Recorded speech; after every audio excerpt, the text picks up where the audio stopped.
Commence primary ignition.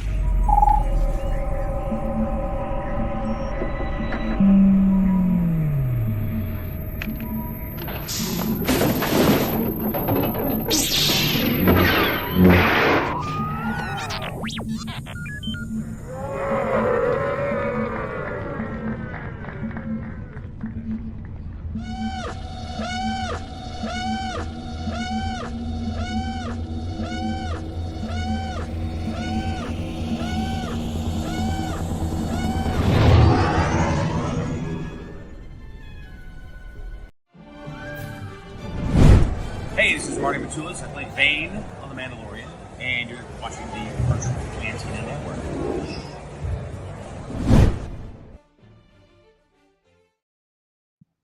That's trippy. That was that guy. That guy's It looks cool. so familiar. That was weird. What's up, Neil Nation? See what I did there? Neil Nation. To the first episode of the Virtual Cantina watch along of the new Disney Plus show, Skeleton Crew. Very excited about this show. We'll be talking a great deal about it and with our guests throughout the show. But let me reintroduce you to our skeleton crew as we got over here.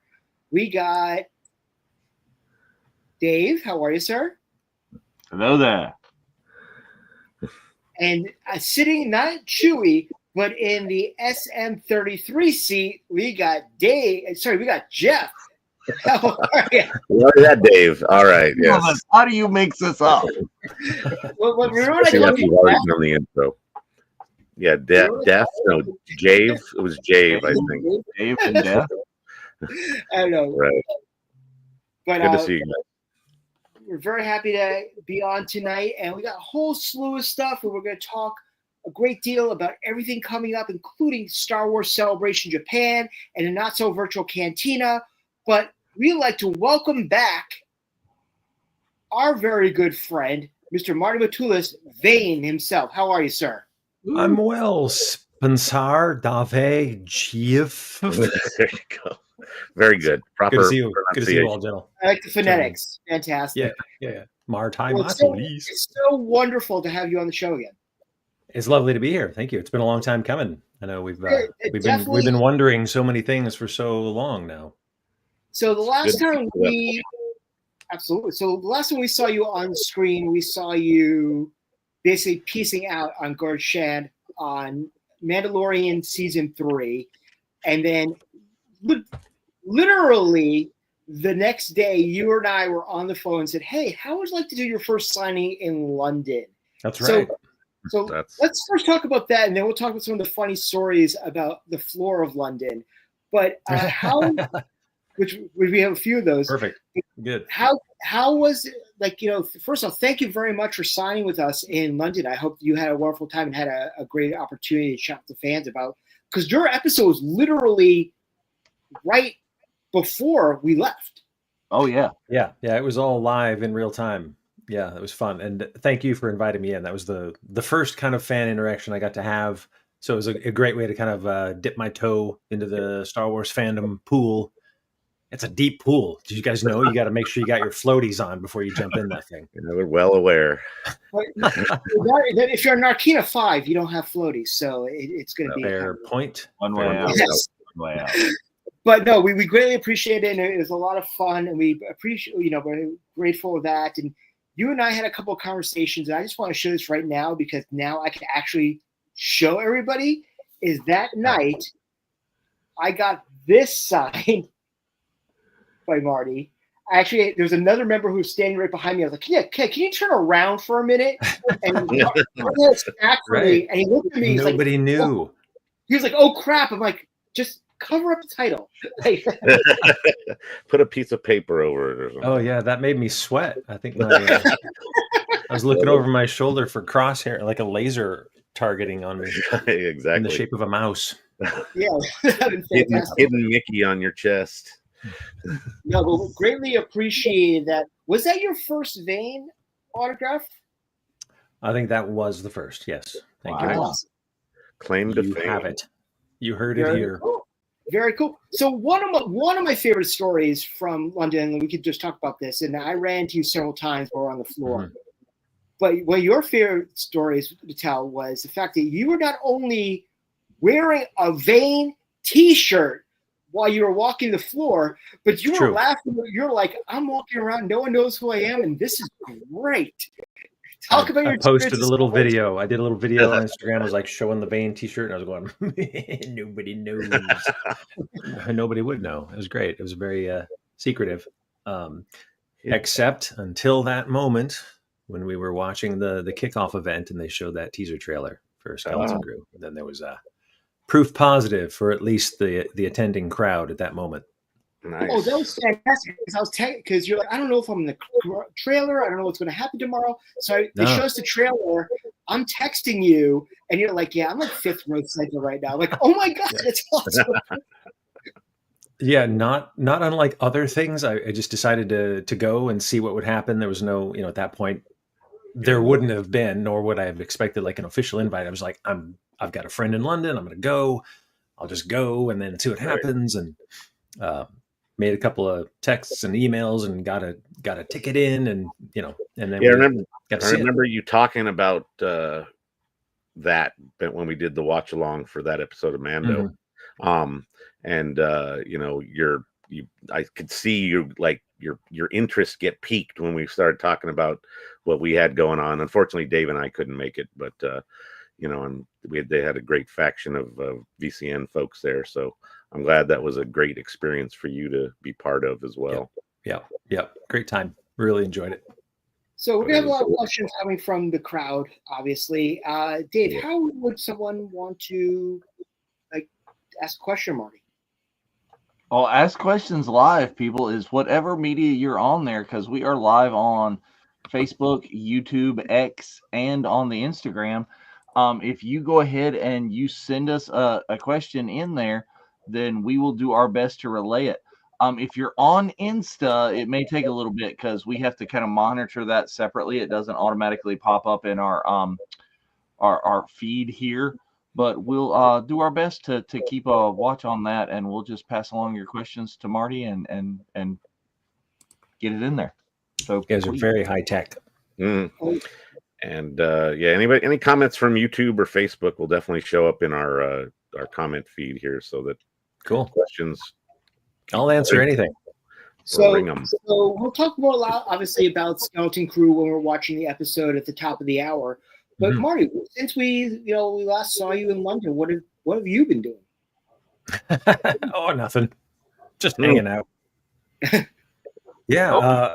I mean, waiting impatiently. This thing's been percolating for a long time. So there's been a little bit of thumb twiddling, just kind of keeping my ear a little bit to the rail on all things Skeleton Crew, just seeing when things would pop up and whatnot. And then also just continuing to live a normal life and rake the leaves, sweep the driveway, things like that. A new puppy is part of normal life. So I've been training puppy. I'm sure he'll be jumping up on my lap in no time.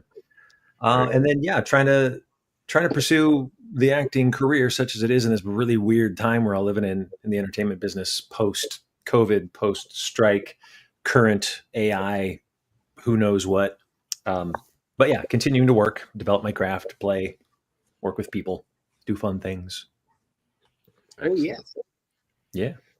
So when you were doing Mandalorian and you've had some great scenes going on there, did you have an inkling of Vane popping up in another series, keeping the story alive? Had no clue. I mean, I think we might have mentioned it last time. Like I was hired to do like a one-day thing. He was supposed to be shot in the shootout. They were going to send another lackey off. And I suppose if I'd been thinking about it, I would have thought, well, it seems like they'd want to keep him around. But no, I was just happy to be there, and I knew I was going to work with Carl, and I was just over the moon about that. But then I think it was the initial screen test, or not screen test, the costume and makeup test. And there were a lot of people watching that, including Favreau on a FaceTime call and Rick, the director of that episode, on a FaceTime call. And then Doug Chang came up and he was like staring at me from 2 inches away. And I was like, wait a minute. I better do something good here. I better turn it up a little bit. And I think that's where, as I've said before to some people, like, I know I auditioned and won the opportunity to play the character, but I think that was really the character's audition for everyone, for them to see what he could do. So I was just like stretching the mask and the appliances that were glued onto me to see how much emotion and personality I could get out of it. So I'm sure based on that, they're like, well, I mean, why would we get rid of this? Because, he's a walker and a talker and it looks good and he's, sassy and whatnot. So indeed, all of the above. Yeah, it was a total surprise on the day. Even then, I was like, oh, that's great. I hope they like it. Right.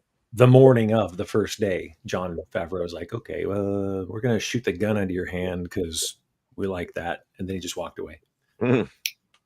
That was my only inkling that now, well, the implication couldn't be denied. Like, oh, wait a minute.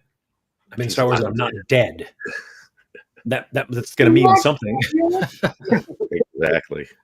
That's always a plus when you're invited in to do something like this and not end up being left on the floor at the end of the scene.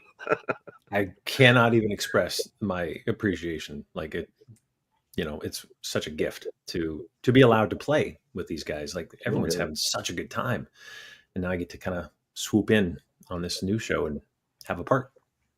It's very, very cool. So you mentioned something that's very profound and we had not really talked about since it happened. You just mentioned the late, great Carl Weathers. Do you have any great stories about when you were doing that scene with Carl and Brendan and everybody? And how was that? Well, even before it, the first moment I got onto set, we were on the outdoor set for Navarro. So they bus you from the stages after you get made up and dressed, take you down to the location, and then stash you in a trailer for however long, which turned out to not be very long at all. But so you're waiting until they're ready. As soon as I got in there, someone came in and asked me if I would be okay if Mr. Weathers came in. He wanted to run lines with me. I was like, I think that would be very okay. Yes, please. Great. What's happening here? Insist.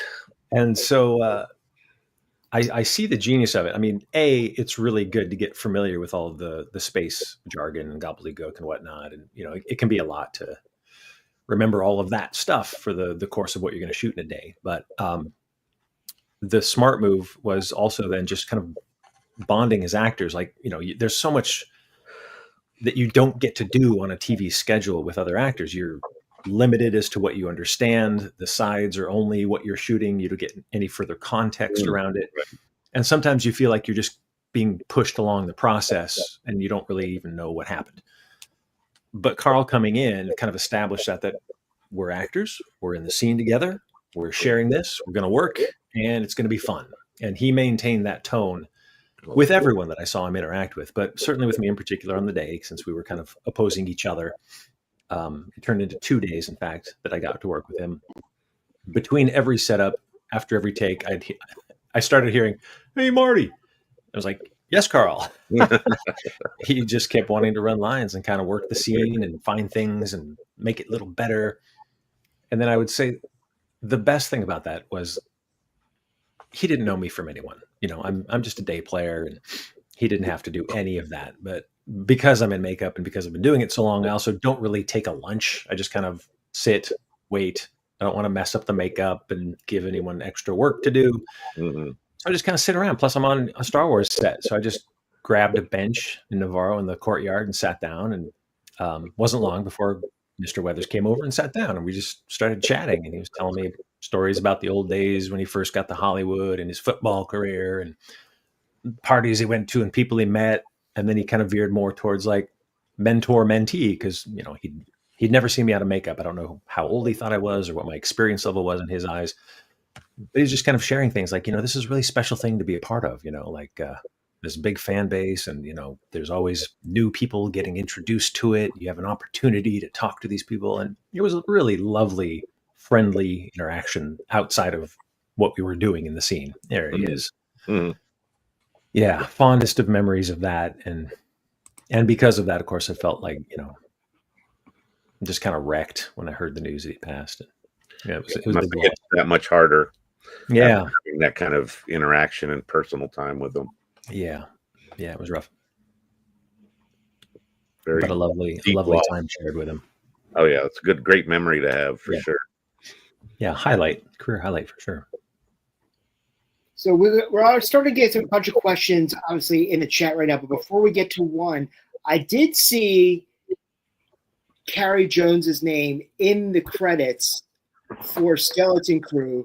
Was he at all like, wait a minute, you get to come back as Vane, and but yet my current Shand, I can't come back as that as all? Well, now I'm trying to remember. I don't know if I knew Carrie at the time, and Okay. I don't.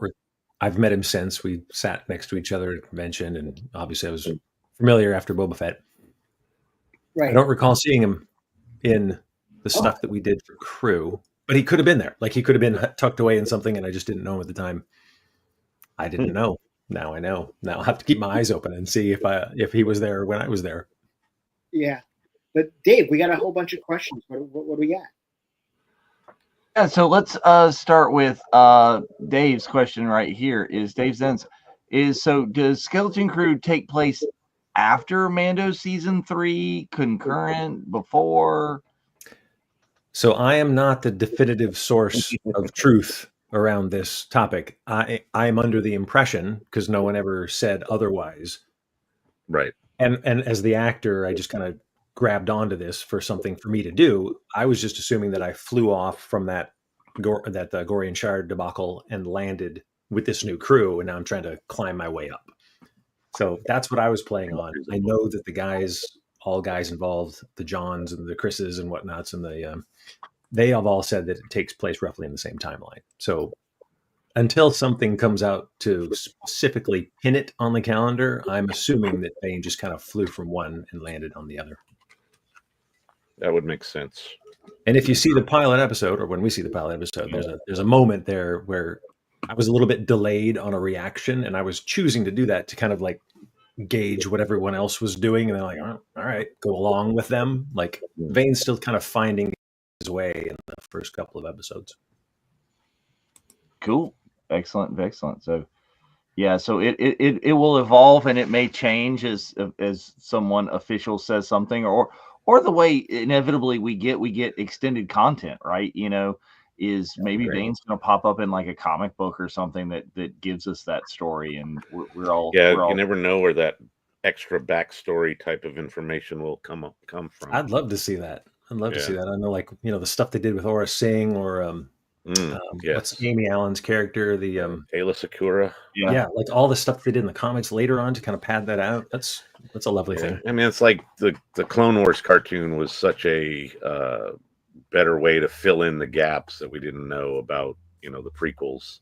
Yeah, having that extra bit of information kind of really tied it all together more. So anything that they can do, you know, that world building in one form or another, doesn't have to be another show or a movie. It can be, again, you know, a printed thing or some other type of it just keeps media, deepening the experience. You know, it gives a little more depth to what has already come and enhances what's coming.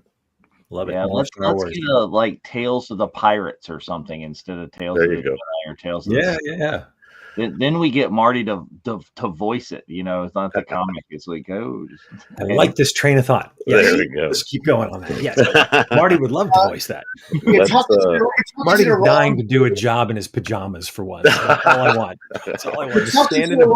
You're talking to the wrong Dave, though. Oh, you know. Okay, hold on. I'll fix it. So I'll fix it. There we go. Now ask closer. No. A little closer.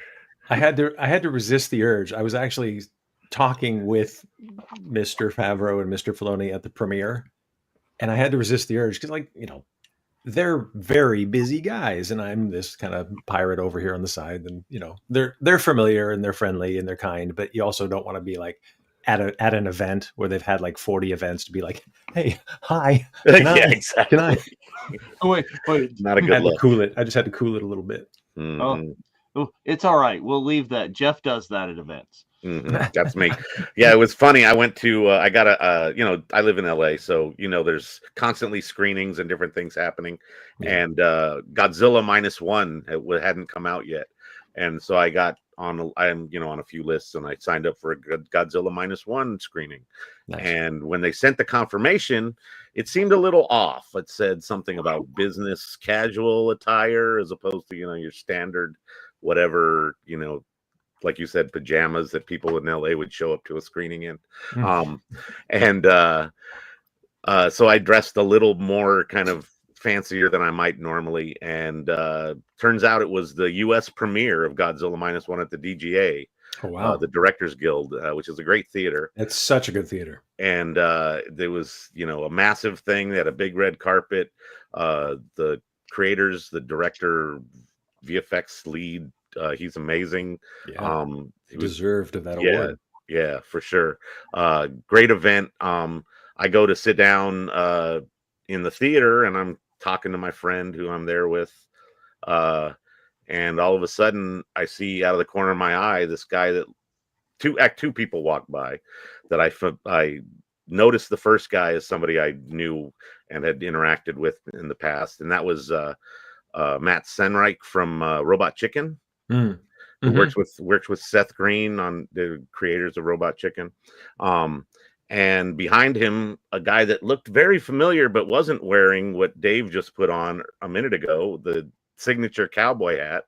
He actually had no hat on, and it was Dave Filoni. They were together there to see the premiere, because I know Dave is a big Godzilla guy.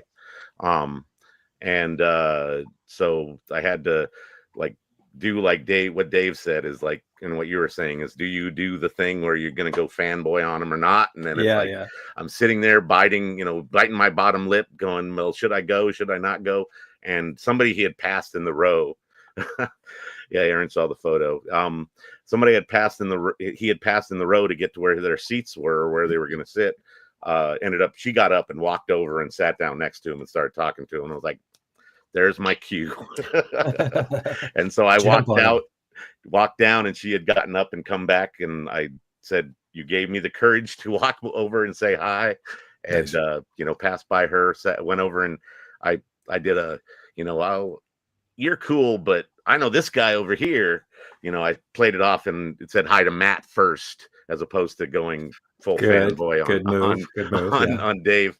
And because like I said, I've met Matt in the past and talked to him about the shows and stuff. And so I was like, hey Matt, oh hey Dave, good to see you. And then of course got the obligatory photo. And very smooth.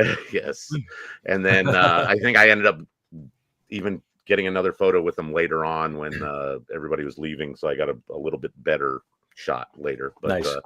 Yeah, that was really, really fun and cool kind of thing I didn't expect to happen at the Godzilla screening. I was tell the guy about this bozo who is up and pretends to be him. I did mention our friend up here, Dave Filoni. I said, yeah, I'm a buddy of mine I work with on online does a cosplay of you, and Dave's talked about how his wife was seeking out cosplayers that were doing Dave, and he was kind of implied that she was looking for a replacement, but I thought that was kind of funny. So but yeah, it was a very cool interaction, and those kind of things are always a lot of fun. And I always get I'm on the fence. Do I want to bother them? Do I want to kick myself for not saying hi or whatever after the fact? It's tricky. It's an opportunity, right? Especially if you appreciate someone's work and you have a moment to express that. And then it's hard to not let that excitement, enthusiasm start boiling up. But if you can, if you can somehow ride that line between fanning out and genuine appreciation, I think most people are welcome to an expression of appreciation. Yeah, usually it's not a big deal, and they're more than cordial. I went to another story I have to add into this, to the AFI premiere of the John Williams Music by John Williams doc. And that movie there was a lot of large, upper echelon people there. So it was introduced by Steven Spielberg and Ron Howard. Wow. And Kathy and Frank were there, and JJ was there, and any number of other people that I probably didn't recognize. And I happened to like pause in the lobby after it was over on the way out, and noticed Ron over on the other side about ready to take off, and wandered over. And as I walked up, he was walking out. He was literally out of the building, and I was like, "Oh, Ron, can I get a quick selfie?" And he, stopped and said, "Oh yeah, sure." Came back in the building. Very nice. And was more than cordial. It was really cool. So I just chatted with his daughter, who directed one of our episodes. Oh yeah, she's delightful as well. She seems like she'd be great too. I met her at Fan Expo Boston this past summer, which was her first public signing. Oh, really? She could not have been nicer, and she absolutely loved this project in particular. But being part of the Star Wars world, especially considering it's like in her blood with her father, and all that. But Bryce is she needs her own Star Wars movie. We've been saying this for that would be great. Yeah. I'll tell you a quick story about her. Oh, of course. Her episode's upcoming, so I won't divulge anything about the episode. And if I do, just start doing this like. But and no one can see that on her episode. So. As an actor, I've also been doing other things because I love cinema. So I've been shooting since I was 18. I've been editing since the day Final Cut Pro came out. Like I'm a musician. And got a director's brain. This is not your only project going on right now, right? You're in Red One in theaters right now. Yes, there's a very small part in that. Which I'll touch on in just a sec.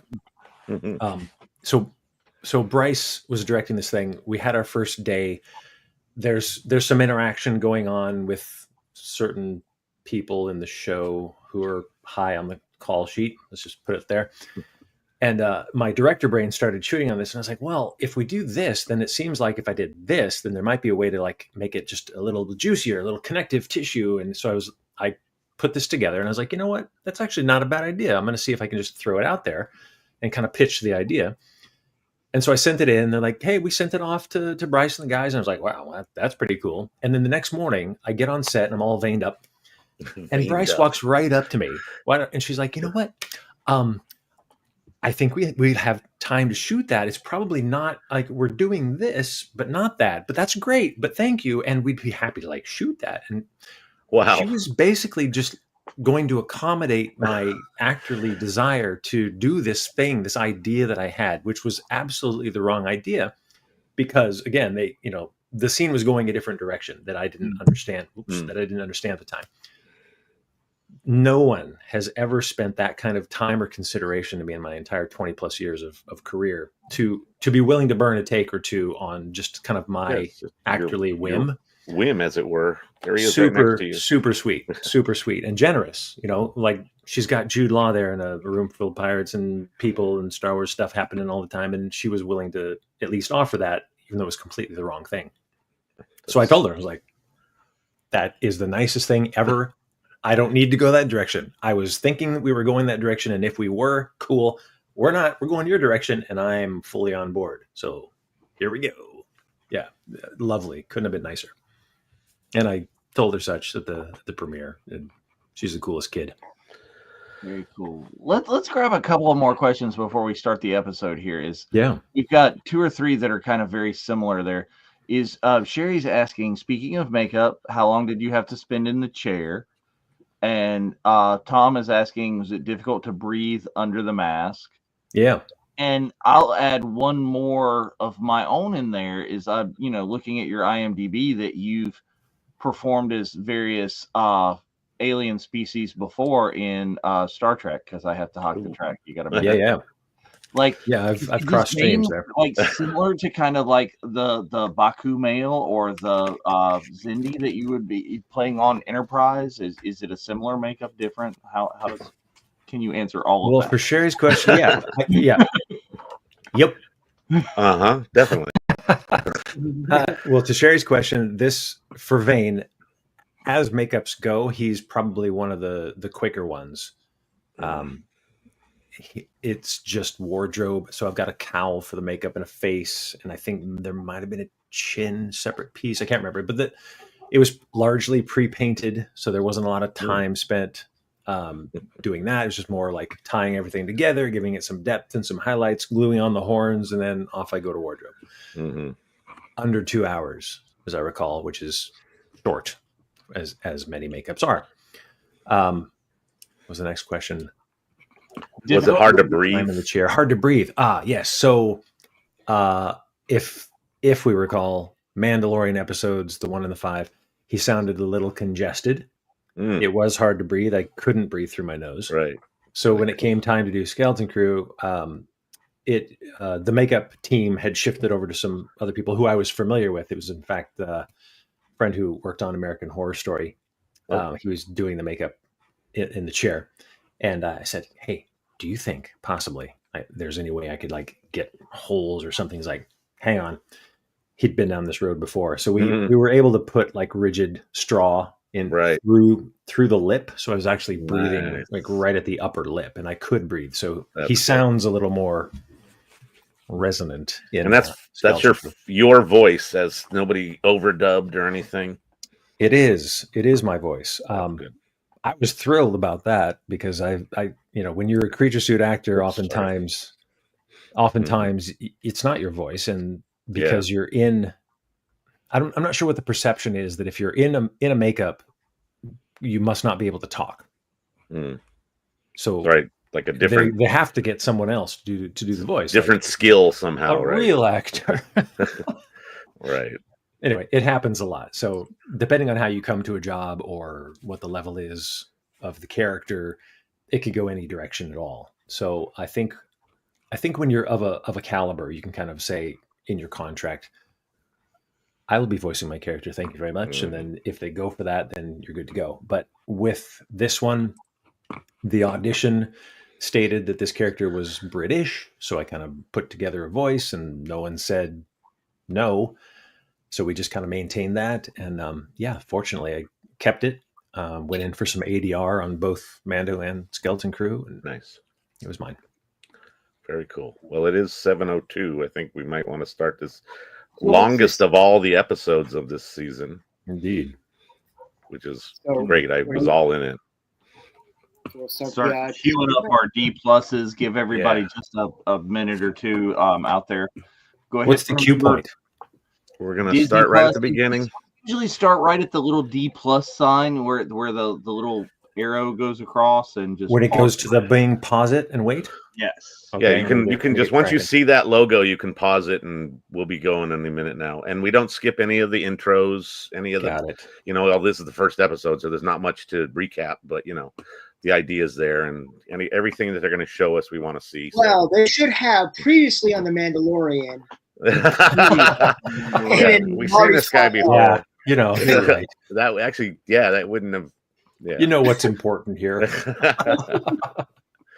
All right, I'm ready. You say the word and I'll click it. Great. So we're going to bring up the countdown. You'll see it on screen, and we'll have a little timer starting after it goes away, and we'll all be watching at that point. So here we go.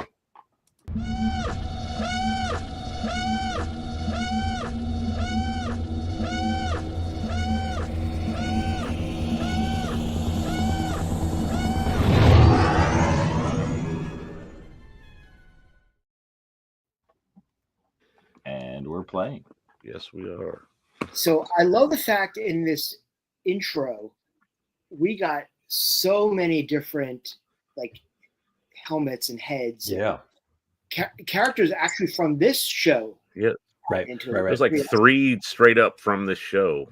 Well, one could be from other things, but he's in this show very readily.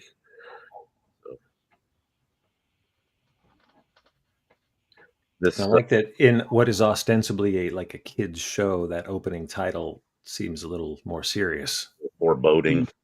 Bigger things afoot. Yes. Well, it reminds me also very much like if you want to say like Solo. They didn't have a crawl per se, but they had, at the time talked about the spice mines in Corellia and all that. So it's nice to hear about how the pirates are, having their fun now that the government is kind of switching over in that lull. Right. It's a lovely opening. No. Yeah, everybody's been talking about how it's very reminiscent of New Hope. Certainly a lot of cues of that. The smaller ship, bigger ship. Yes, Even the crew at the ready waiting that we're about to see. Some of the shots, like that, not exactly the same type of location, but the same idea. Yeah, waiting for them to board and all that fun stuff. This is a massive ship. ILM is just showing off these days. There's some beautiful work, like those tubes coming in and all that. Oh yeah. So would you say that's kind of like the pirate plank? It seems plankish, doesn't it? Yeah. Boarding tubes. I mean, they kind of did like the swinging in on the rope with the guys on the cables as well, taking out the turrets that comes up. Okay. Yeah, was that guy there the pilot from the ship, not the pirate? Was he from Pirates of the Caribbean? Oh boy, I don't know. I'll have to do a little IMDb search here. The guy waiting, but they showed the most. Yeah, no, that's not familiar, doesn't he? That just got shot. That just got off. Yeah, but I'm sitting here watching the pirate entry, okay, and I'm looking, and I really think somebody, and feel free to just not answer this and ignore this, is that somebody's messing with us because they're wearing like Hondo Onaka reminiscent helmets. The shape, like, is that Hondo? Is that Hondo? Right.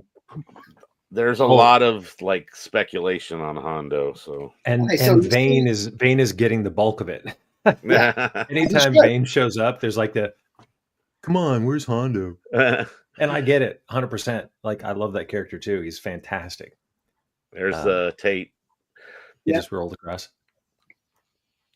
But I love seeing, like, we talked about this before. First and foremost, you got the Wolfman creature who was they just had extra mask available in the Cantina scene in Star Wars. It's Star Wars, kids, not A New Hope.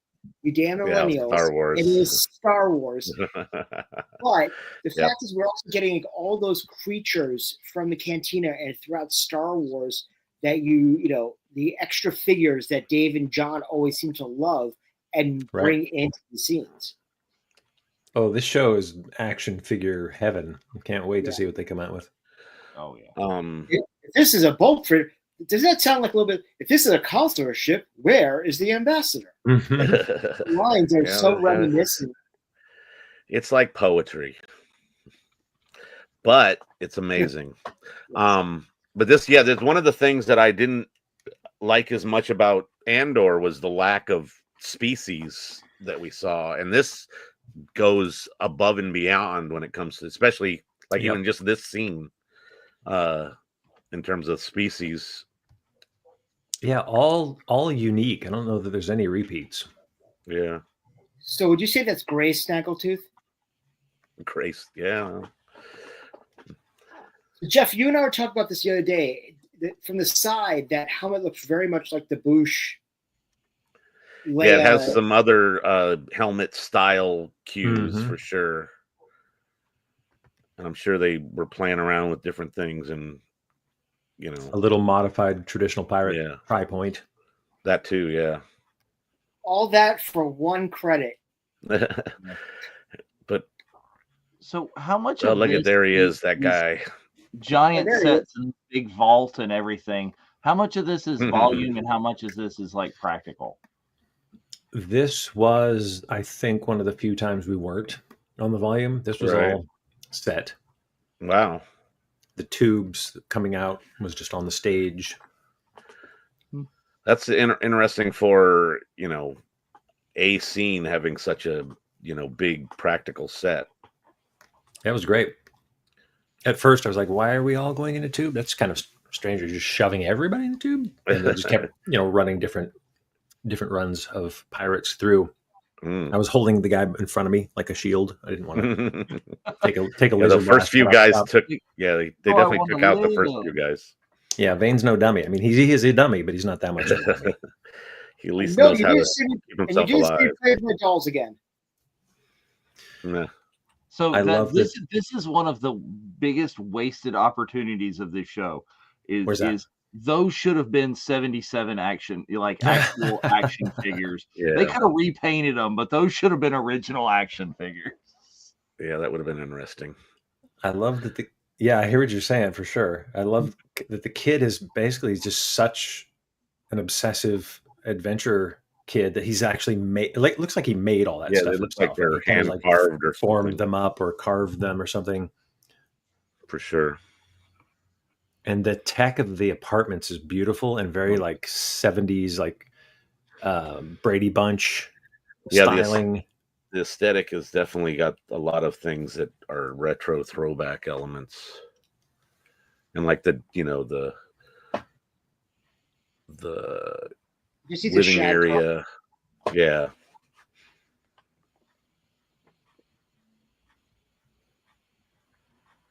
So Lawnmower droid.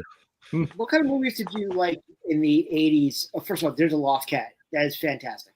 That They Oh, right in the Yeah. pocket with these guys. Everything that Frog John Dog. Watts and Christopher Ford have talked about, I'm like, yep, that one, check, check, check. I was a huge Spielberg fan. Anything George Lucas was doing, anything Steven Spielberg was doing. Yeah, it wasn't until later that I started kind of branching out and developing a little more cinematic maturity, I guess. But Well, at that I didn't time, need that much was more, because they were Yeah. those guys were genre hopping, so that was enough. Like I could watch Duel, I could watch Jaws, I could watch Close Encounters. Like they were my world. Exactly. Back then. They did everything. They were the big guns, and that was everybody was going to go see those movies. So you might as well join them, as it were. So And- this scene is our childhood, right in it, right there. 100%. Outside playing Star Wars, having fun, and all of a sudden the girls are like, "What are you doing?" We're like, nothing." Nerds. It's like Look at it's like we're getting bashed in I love the- canon, outside canon. Yeah, you just didn't play. You played Star Wars. Like that's what you Mhm. did. Called up your buddies to play Star Wars. And like Dave used to complain about having the leftover action figures that his brother whatever didn't want. So he ends up with Reeves and the other weird characters from different scenes. Question for you guys: did you keep all of your action figures and their guns together? Sort of. Look at Dave's background. He's got everything. It's the original 12, Good. like right there. So I didn't have that many, so I was pretty precious with them. Like I didn't collect. I didn't keep things in wrap. I like unwrapped and I played, but I played nicely and kept them nice. I had the case, the 2-layer tray case. Yeah, I had that one for I think Empire. I finally got enough guys where I had like double them up in the bunks, but I still knew. Yeah, nice. Yeah. There was a Vader one, wasn't there? And a Yes, C-3PO there was one. a Vader one as well. Yeah, they had those. Yeah, the head case ones that were bigger, but like the square or rectangular one that just had the like artwork on the front. I had one of those, or still do, with my figures in it. Vinyl cardboard. Yeah, exactly. I lost the paper insert. Yeah. See, but Richard, who's part of Skywalking Through Neverland, he is obsessive and always has been about Star Wars. So I played hard with my stuff, and I have my original X-wing with a couple of broken wings because that thing flew a few times. Happens. But I have multiples because I have X-wing Luke with no head and stuff like that. My Vader, his head fell off from too much play, and good to have a couple of sacrificials, I suppose. What was funny about Vader and his head getting dislocated was that, or dismembered, it added to the play once Jedi came out. So just a point about the show that because I was only shooting what I was shooting and I had no awareness of this, watching this thing, I love this kind of like weird dystopian, you're seeing it from the eyes of the kids and they're like, I'm bored. I want to have an adventure. But like for us looking at their society, something's wrong. Yeah. Something's really wrong there. Well, yeah, and we're super interested we're seeing Star Wars Suburbia for the first time. Yeah, and like a really warped version of it. It's a little too clean. It's a little too nice. Almost Stepford Wives kind of thing, maybe. A little too monitored by strangely camera-looking robots. Yeah, they have that. That's what I was saying. They have that old school video cam head kind of thing going on. But also look at the fact that their desks have Etch-a-Sketches on them. Giant Etch-a-Sketch. Right. Yeah. Yeah, they're teaching them like hard economics in what, grade Right. school, middle school. Well, that was the thing that really struck me and started to go with, wait, this is not the Star Wars universe that we know. Is they're all talking about being accountants and analysts. Yeah. And And that, someone translated some of the Arabic on the buildings, like when the buses are going to school, some of the buildings are like administration and Right. just like kind of bizarre, mundane, economic based Dave, functions. would you mean that it says, service guarantees citizenship? well, I mean, you're going with Starship Troopers there, but Yeah. I this struck me really much like Serenity that we just watched on the watch along. Is the planet Miranda? Is like some government something has gone awry here. This is There's some sort of It's a cover great up idea or to have something, a maybe. deeper mystery, kind of wound into a so-called kid This show. episode in particular, I found was heavily influenced by personally one of my favorite movies from the 80s, Explorers with Ethan Hawke and River Phoenix. This had a lot of that's references from that one. Yep. Mm. I think the kids are great.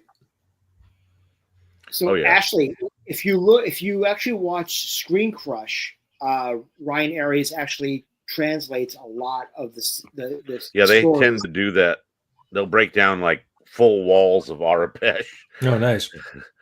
Well, and not gonna lie, there was a day on set when I didn't really have too much to do, and we were on a ship with some panels. So I pulled up a little key coder, and I was translating on my time. Nice. Definitely something I would do as well. Yeah, that's true. Nerds. This is getting very ET vibes here. Is all the bicycle scenes, the hover bicycles. I was also thinking the first time we see Sabine in Ahsoka, I was waiting for Illuminati Hotties to be playing in the background again when she's out of the fall. I love that they're so bored they can't even be bothered to kick that. Yeah, he's like, he just like again, like, never mind. It'll be there tomorrow. Here's the can. Yeah. Hey, so you were at the screening in Disneyland for the premiere, right? Yeah. So I was able to get into the El Capitan basically the same time as you guys were having fun in Disneyland. Nice. And that scene with the kick the can kind of thing got a nice chuckle out of the audience. So it was fun to see that on a big screen and with the nerd crowd for sure. I mean, it leveled it up. Watching it at home after that gave me the more, critical eye, contemplative viewing. But seeing it in a crowd was delightful. Like all the jokes were hitting, all the the funny edit points, the transitional edit points were really spot on. It was great to see the appreciation kind of ripple through the crowd. Exactly. So you were able to be anonymous at Celebration. Were you anonymous at the premiere, or did people recognize you and you're sitting there going? I was good before and during, and then after, as everybody was coming out, I was starting to say hi. And it was at one point, I turned and someone's like, "Can you sign this poster?" And I was like, "Right, I am in this thing. I forgot." I was just nerding out, waiting to say hi to Bryce Dallas Howard. Thomas, because he posted the next day a poster with everybody, and your name is clearly on it. So yeah, it was fun. I think a few of those that popped up. But at the same time, like even people involved were kind of nerding out. Like I was hanging out with Matthew Wood. Yeah. Just cool kind of geeking out, talking about stuff, and they're like, "Yeah, let's go over to Pirates of the Caribbean." And like, we were kind of like everyone was watching for who was coming out the door, but everyone was also excited to go play in the park because they turned us loose in Disneyland for a couple of hours. Wow, that's awesome. There's a great shot of you and our good friend Chris Bartlett at the Dejarik table in the Falcon. Yeah. We hung out. We did the rides over there. We kind of beelined it. Oh yeah. The Pirates of the Caribbean. We kind of headed straight for the. I think we did the Rise first, and then Smuggler's Run after that, and then went into the courtyard because it was getting late and shutting down. There weren't that many people there, so we just kind of had our run of the place. That's very my cool. first time going there. Oh, Oh, wow. you never been on Batu prior to that? I had never been. It's Wow. been years and years since I was down there. Wow. Batu is So one of my what'd you favorite think of places. what'd you think of the live in person Falcon, like when you walked on planet? Oh, ridiculous. Ridiculous. When I first It got was there, impressive. I went straight to the theater to get ready and texted a few people. I'm like, where are you guys at? And they're like, over at the red carpet. And I said, what red carpet? And they're like, yeah, over by the Falcon. So Yeah, opposite side of the park. beelined it, ran across the park, got there in time. And we came in through the tunnel and then down the steps. Mhm. And then there it was. Yeah. The nerd in me was just squeeing with joy. Yeah, when I went the first time was one of the early days when it was opening, and they ushered us through the third entrance, which they don't have in Batu East, past the Thai Echelon and up to the Falcon. So that was my reveal, was coming under the archway by Oga's and getting that opening to the Falcon.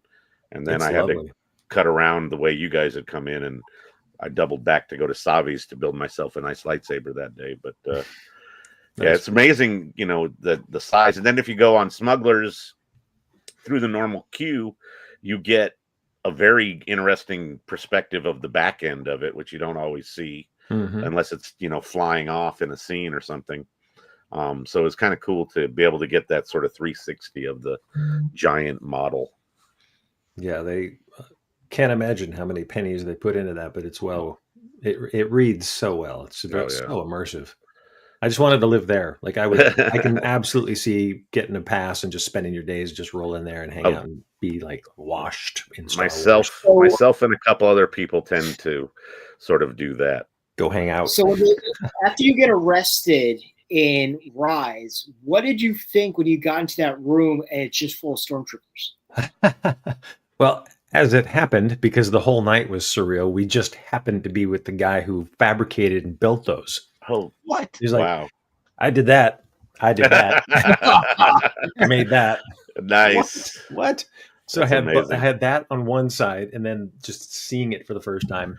And at first, I'm like, "There's nobody here. There's no way those could be people." And then I see someone's head move. I'm like, "Wait, there's a little bit of movement, individuality, of little movements, but the space." It's never huge. Expected to have such huge spaces to be in. Yeah, that massive hangar bay is insane when you walk in there. No, it's so cool. And bless them for hiring kids who want to kind of play the part, So the skidding to a halt and throwing your bike over. Yeah. Everyone, Although, did we not chuck our bikes over stuff? Exactly. Except his seems like it would be a little heavier than your average kid could maybe manipulate. Right. Well, but it's like, whoops, got in over my head right there. Yeah, exactly. So we passed it up. We passed it up, but there's a potential Easter egg that I absolutely adore, and I'm going to go to my grave saying that this is what they intended. But when he ran into the garage to get the bike, the garage door goes up and does like a little roll under it. Yeah. Oh yeah, totally. Raiders of the Lost Ark, 100%. Yes. Like the reverse Raiders, the wall coming down. Loved it. Exactly. Very much. Neil's so cute. Yep. Neil, there was some interviews with them as a group, the kids, and he was very fun to listen to his stories. He's on it. He's a live wire, the kid. Yeah. He's got more energy and more wit than I'll ever possess. I love their little essay on the educational system here. Is that they I forget what the acronym is now, but it's the CAT test that they're taking. Their aptitude, their be all end all, which was the acronym for the job placement achievement tests, which is what we were all taking at this age. That were just it's the most important thing in the world, and it was the worst. Did they have their number 2 pencil for the Scantron? Yeah, there you go. Number 2s. That scene through the forest there was very reminiscent of Jedi and the speeder bike. Oh, chase. Even the tilted tree for sure. Yeah. Oh, there we go. Is Aubrey is asking, do you know? I mean, these aren't your scenes, but do you know the forest AI or real volume sort of thing? I do not know. I'm judging based on the floor right there that it looks like it could be a very well dressed volume set. But the hills, there's a lot of material there too. So they could have done this partially outdoors, like green screen backgrounds. Yeah, that's very likely. Nice I was lineup. wondering, do you know what type of locations were used? Like, did they? I was thinking maybe this was Oregon or Washington somewhere, maybe. I don't know. I would assume just for convenience, they kept it pretty close to Okay, the main because I know stages. a lot of like the Mando when they introduced Boba Fett in that scene before the Razor Crest gets blown up. Rest in peace, Razor Crest. Sad day.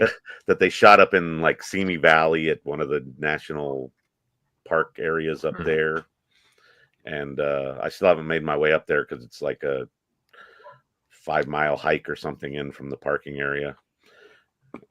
But one day I'll get up there and get my shots on the rocks. Where Well, I think isn't there like a practical set that they've used before on Obi-Wan and stuff? That's where they shot. Oh, that one was in like quarry Burbank. stuff. Yeah, the quarry where they set up some of the, I think, Vader versus Obi-Wan stuff. An actual quarry for This scene in Yeah. particular, Right off the 5. when Wim is ciphering through the dirt, it kind of reminds me of the Sand Planet in Spaceballs when they see the big Y for yogurt, and he's like, wait, it's a what? Yogurt! I hate yogurt, even with strawberries. Here it is. There we go. So, what are you in for? How about Florence reversible jacket? That her jacket on the inside is her school clothes, but she flips it around and that's her biker jacket. Yeah, she's got some skills. I hope they talk about Jeff, that. It's like your Jeff. It's like your Wookiee Hoth. Yeah, my Han Wookiee reversible hoodie. So it looks like Chewbacca, fur and a bandolier, and then I flip it inside out, and it's Han's Hoth gear from riding the Tauntaun. Nice. So that's one of my favorite jackets, but I don't get to wear it much here in LA. It doesn't get quite cold enough usually. It worked great in Chicago for Star Wars Celebration 2019.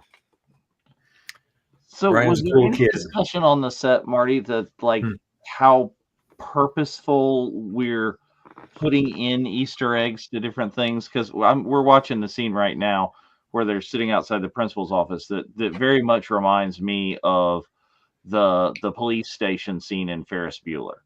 You know, and then we've got the elements, and I really think, because you talked about the promotion, I think earlier for this, that their posters were very reminiscent of like E.T. posters and Goonies posters. Right. So was there talk of doing that and making that purposeful on set, or nothing that I was ever privy Right. to? I mean, Prior to you arriving is probably when that discussion happened, I would think.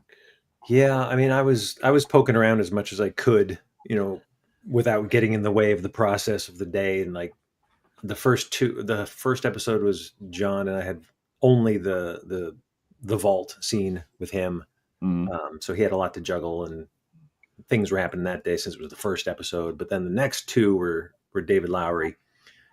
But that was more about just like, hey, you're making Star Wars. We're in Star Wars. It was just kind of like a mutual appreciation. So this, I didn't get much in the way of background stuff at that point. yeah, this is an amazing sort of Easter egg. Yeah, that's great. Yeah, I totally did a Leonardo DiCaprio.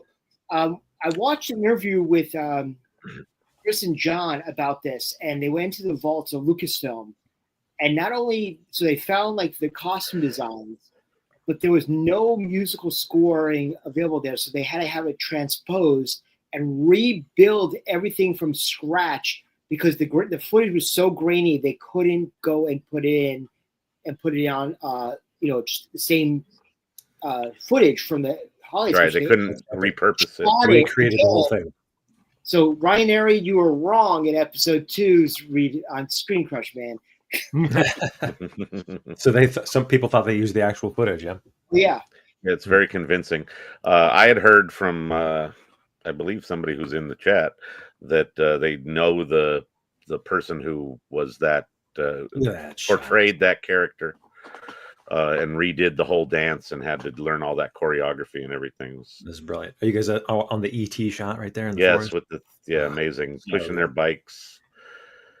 So good. Nice golden hour almost. Oh, it's also like Goonies is like, the whole scene is like, okay, 00 negative. It's James Bond 007. Right. Like Yeah. any 80s movie, with kids with a bike. And I love they're smart kids, but this whole scene with the rope is just like you have Right. no concept of physics. Still kids, a bit sheltered. And that rope, it looks like an extension cord to me. Yeah. Yep. Well, it's got to make it Swarzy. Yeah. This is so funny. Maybe in Star Doink. Wars. They Oh, use no. it. No, that didn't go well. It's But like we're they might as well talking have just slid down on their ass. Would have been better off. We're talking earlier about the kids, especially the one who plays Neil being very energetic. I remember when they brought him with Jude at the opening panel in Celebration, he was like, he must have had a lot of sugar or something because he was really that. Who was that, Spencer? You cut out which kid? Oh, the one who plays Neil. Yeah. In London, he was all over the stage. It was great. He's a funny one. I like that they all get along so well off too. Like they spend a good amount of time getting everybody comfortable and well bonded before shooting. Yeah, that was prevalent in the interview I'd watched. They were very much sort of in sync with each other and sort of playing off each other well. That's funny. I think Ryan is secretly like 40 years old. I saw some interview clip where she was just sitting there listening to all of them, and everyone was talking about their favorite films, and I can't remember what the guys were saying, but like typical kid like favorite films, and she's like, "Oh, The Departed." Like, you've seen that? Should you have seen that? And she has a full appreciation of Scorsese. Wow. Well, I mean, it's a good thing to drop, in terms of possible future work. Get the word out there that you like somebody's work. Oh, I make no bones about it. Anytime. Have I told you who I'd like to work with? Exactly. Definitely got to get the word out. They won't know unless you say it. I love that claimsies, no claimsies. Yeah. Good old kid logic. I love coming up, they'll talk about getting inside and then reclaiming it. Mm-hmm. That's a lot of fun. She's so morbid. Well, the whole level of thing, that she's just making up these creepy stories. Yeah. It's just going off. It's very reminiscent of when Buzz is telling Kevin in Home Alone about the guy with the trash can and how the salt turned into the salt. It's like she's trying to freak them out, like, because why not? Ooh. There's some patches that could be made for things. Oh yeah. Gotta keep an eye out for cool designs to replicate. This is funny. So I do know that they did say that that Neil is not the same species as Max Rebo. Right, I've heard that as well. Although there's some people on the internet just can't be convinced or bothered to read any of there's a lot of that. And that's the longest run of the internet.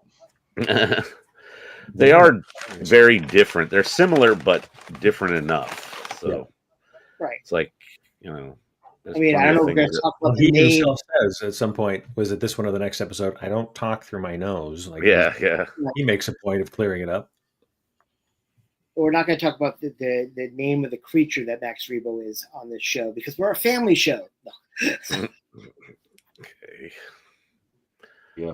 And see, I love that, again, we're back in Space Suburbia. Like, during the trailer, I had to rewind and watch several times because there was early speculation that this could be like an Earth-type planet or something like that. Right. And you just...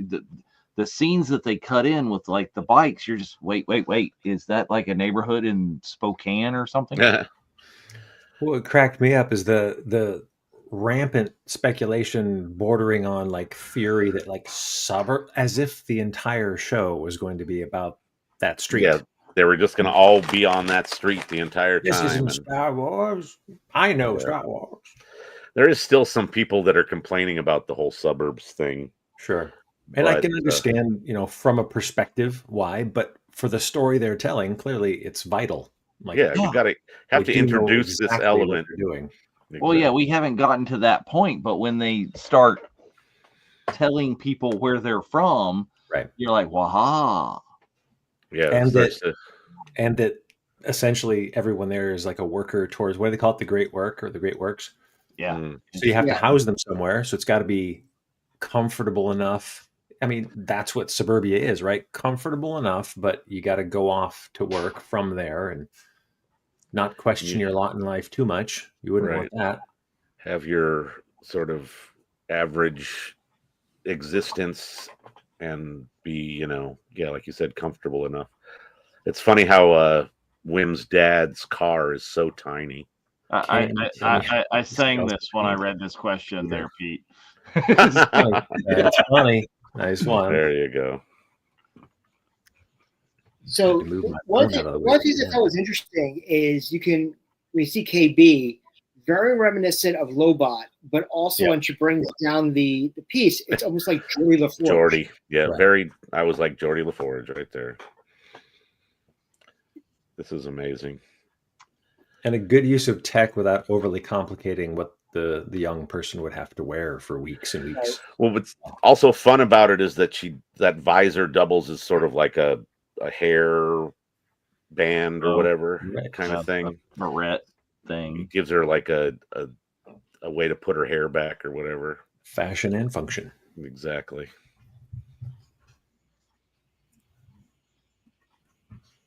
It's like, I like just looking at the little things like the flashlights they're using that are reminiscent of lightsaber handles, and you're just like, wait. so they're like I those wouldn't be older. fighting with these earlier in the thing. Yeah. Well, remember, like in Rise of Skywalker, when Rey lights up the lightsaber when they're in that cavern, all of a sudden Poe, feeling inadequate, pulls off his lightsaber right next to it, and she just like rolls her eyes and walks away. Mm-mm. I also I'm like waiting. that they're touching on the tendency of every kid that I've ever known, including myself, is like, you're out in a potentially dangerous situation. It's nighttime. The person who loves you and cares for you is calling out. Your first indication, you hide. Right. You don't want to get in trouble. Right. That's the worst possible thing, getting caught and getting in trouble. Not getting taken away into hyperspace, literally moments later. And 2 hyperspace jumps at that. Spoiler alert, if you haven't watched this yet. Who was it that said they hadn't seen it yet? Oh, yes. Somebody That's in the true. I guess we should be hasn't seen it. aware of that. Okay, well, yeah, but I mean, let's we not come talk into about these the dog that watch-alongs dies at the end. Well, we come also, into I mean, with that in mind as well, we could talk about another great '80s movie, where we could potentially hear Jenks put Max in space from Space I Camp. love that movie, which is not available streaming anywhere. this reveal is insane. Yeah, this whole thing here is this screams One-Eyed Willie. The whole Yeah, this is very much the whoops. We hit the booby trap or whatever, and now we're stuck in the thing, and now we have to try to find our way out or whatever. That's what I said. Booby twaps. Booby twaps. Yep. Almost. And that seems to continue as a theme. There's some upcoming show pieces and some of the new marketing materials that show like traps are a thing. Well, and maybe it's that we watch too much media, and we read too much into the whole thing. But they're like, oh well, we follow this conduit and it'll take us. And I'm like, no, that's Jurassic Park. There's raptors down there. Damn it! No. Yeah. Raptors of a different color. Yeah. Genre lingo. So we were talking about action figures earlier. You didn't happen to go to D23 this year, did you? No, I didn't. I was wondering if I could, but I did not. So they weren't really action figures, but they were life-size versions of you and many of the other characters that I think Marty, some of which were on Planet when you went to Batu to get the photo ops. Yeah, that was kind of cool. Did they have Vane there for the photo op? No, I didn't see it. I saw the D23 setup. Yeah, well, I they sent you had a picture. I sent you a Yeah. picture, Marty. That was actually Jeff, and you screamed, "Don't touch that!" That was yeah, I him. was like, I was grabbing my credit off of Vane. Oh man, everybody wanted a credit. I think that's my current what's it called, cover photo on Facebook, Nice. or That it was a was cool recently. display. I mean, it certainly made Vane seem pretty important. Very much front and center. Yeah. Extremely. Yeah. Currently, my I'm reaching over to grab the credit, and you're giving me like side eye because you're looking in my general direction. Yeah. And I thought it was interesting how they kind of separated SM-33 from you and the other two pirates Mm-hmm. in that display a little bit, not completely, but a little bit. I didn't pick up on it as much then as I kind of understand now, having seen the episodes. But it's kind of a little thematic distance. Yeah, exactly. To show that disconnect a little bit. Neil pulling a Winnie the Pooh right there. Oh, yeah. It's stuck in it. Yeah, he's just hanging. And I don't know if they're going to, but I really hope that they just keep repairing the ship by smacking stuff. It's a try. Because it really worked back in the olden days. That really worked. That was high tech. You didn't need to call support. You just beat stuff. Like if your TV wasn't working, smack the side of the TV. Technical tap. Well, yep. It reminded me of that scene in the movie Armageddon. American Space Station, Russian Space Station, all made in Taiwan. Yeah. Yeah, this is and how if you want to keep it, in-house, I mean, Millennium Falcon worked for it. Right. Mm-hmm. Oh yeah, definitely on brand. Mm-hmm. So Marty, how did you feel the first time you saw yourself as an action figure? I don't know that Vane has a figure that's in wide release yet, but the Lego for sure. The Lego was the Lego minifig, yeah. Well, I think that's probably when things really started sinking in, when they take you in fully dressed and made up to scan you, and it was like, oh, right, there's going to be stuff, and then just kind of waiting to see what stuff. And when the Lego came out, I mean, I couldn't have been happier to like. There's limited information I can say about being involved in the project, but when that came out, I was telling everything. I'm a Lego. It was very fun with our little bumper intro that we threw up of you at the beginning of the show with your ship and the minifig in there, and you looking like you're having a lot of fun playing with yourself, as it were. Yeah. But yeah, very cool kind of. Some of those reveals that they've been doing with the Lego figures are a lot of fun. Yeah, I was super excited about that. Of course, looking forward to whatever may come next. It seems like this show is pretty ripe for like a lot of like really a Black cool Series or something would be cool. Funko. Yeah. They could that do costume in the Black Series pirates and look amazing. Oh yeah, they all are so unique and fleshed out. I mean, they all have amazing costumes and amazing looks. Very cool. So this one button sets a lot in motion here. Auto takeoff and go. Yeah, and hyperspace jump immediately. This is so beautiful. Yeah, Why this is is the father freaking out more? Was what? Why isn't the father freaking out more?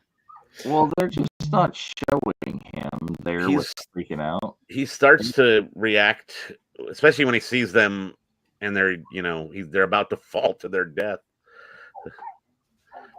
Again, like hats off to ILM. This is a TV show, right? Like, yeah. This is so some cinematic. of the best atmospheric pyro dusts. Yeah. And actually scorching off the forest behind it makes me thrilled. I absolutely love that. It's amazing. Oh, there is a Vane character for the Funko Star Wars Rivals, like Dark Side game thing. That's pretty cool. What is that? Is that a pop? Is that a bobblehead? It's like a little mini Funko, but you're not as like short and compact. You're taller there, but it's a Dark Side like game. I think they have that's put out by Funko. Interesting. You're in a character booster pack there. Trippy. Is that so? That's like the pieces you would play with or something? I believe so. Wow. So, So that's not the same ship that we saw at the very beginning boarding the other ship, right? Do we know that for sure?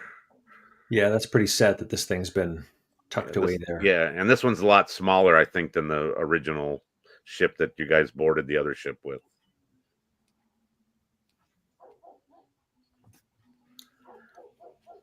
I want to give props to a good friend of the Virtual Cantina Network, Mr. John Goodson from ILM, who actually did the model for this ship.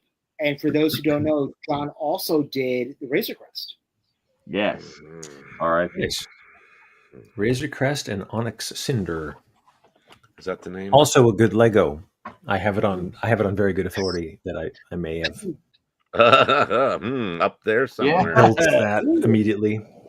I was so excited about that. I even shot a little YouTube video and put it up under my fledgling channel Nice. of myself building the Lego. But we'll have in to the vein of like share that commercial. Sure. Yeah. Very cool. This is fun. Okay, this is all of us when we go to hyperspace on this run. Yeah. Well, the first time for sure. Such a good way to cap an episode. That's a great. I was like, okay, this episode's been going and going and going. It's amazing. So we're gonna well, I know Spencer likes to check out the credits after we watch these episodes. Credits will keep rolling. We'll keep rolling with the credits, and we'll be joined by the fight coordinator, Nick Benseman, in a few moments. But Marty, I mean, you saw it on the big screen, and you now see it on the small screen. Like, how's this for you? It's nuts. It's surreal. Very cool. Surreal. It's hard to even fathom it when you're all dressed up and you're on the volume because it's so much to take in real life. And then you're working, so you have to try to remember why you're there. But as a fanboy, and especially 2 years on, when there's been that much of a gap to kind of like put it all behind you, it's an absolutely delightful show to just observe as a fan. I think it's got all the feels. I've never been so happy to be so overtly manipulated and feeling exactly like I did when I was a child. Yeah. It puts you there. And I think that's been a lot of what I've seen online as kind of the basis of the success is how it's making people feel.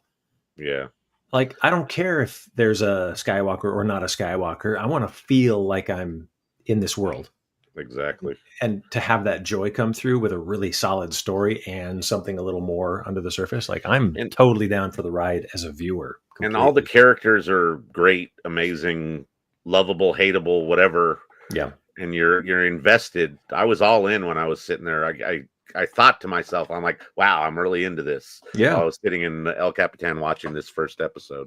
Even if Vane isn't Hondo, this is a good show. I do miss Hondo, but Vane is a good substitution. We're going to keep on going through the credits, and we see Marty's name right there, which is absolutely awesome while we're going there. So Carrie played the performance artist for Noel. He was one of the pirates in there, and our good friend Don was the mother as well as a Snivian pirate. So that Snivian was the werewolf one, right?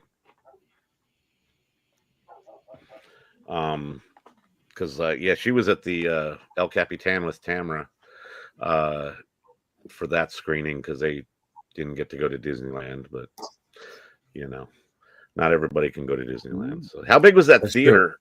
It was smaller. It was the old Captain EO theater, and it was not that huge.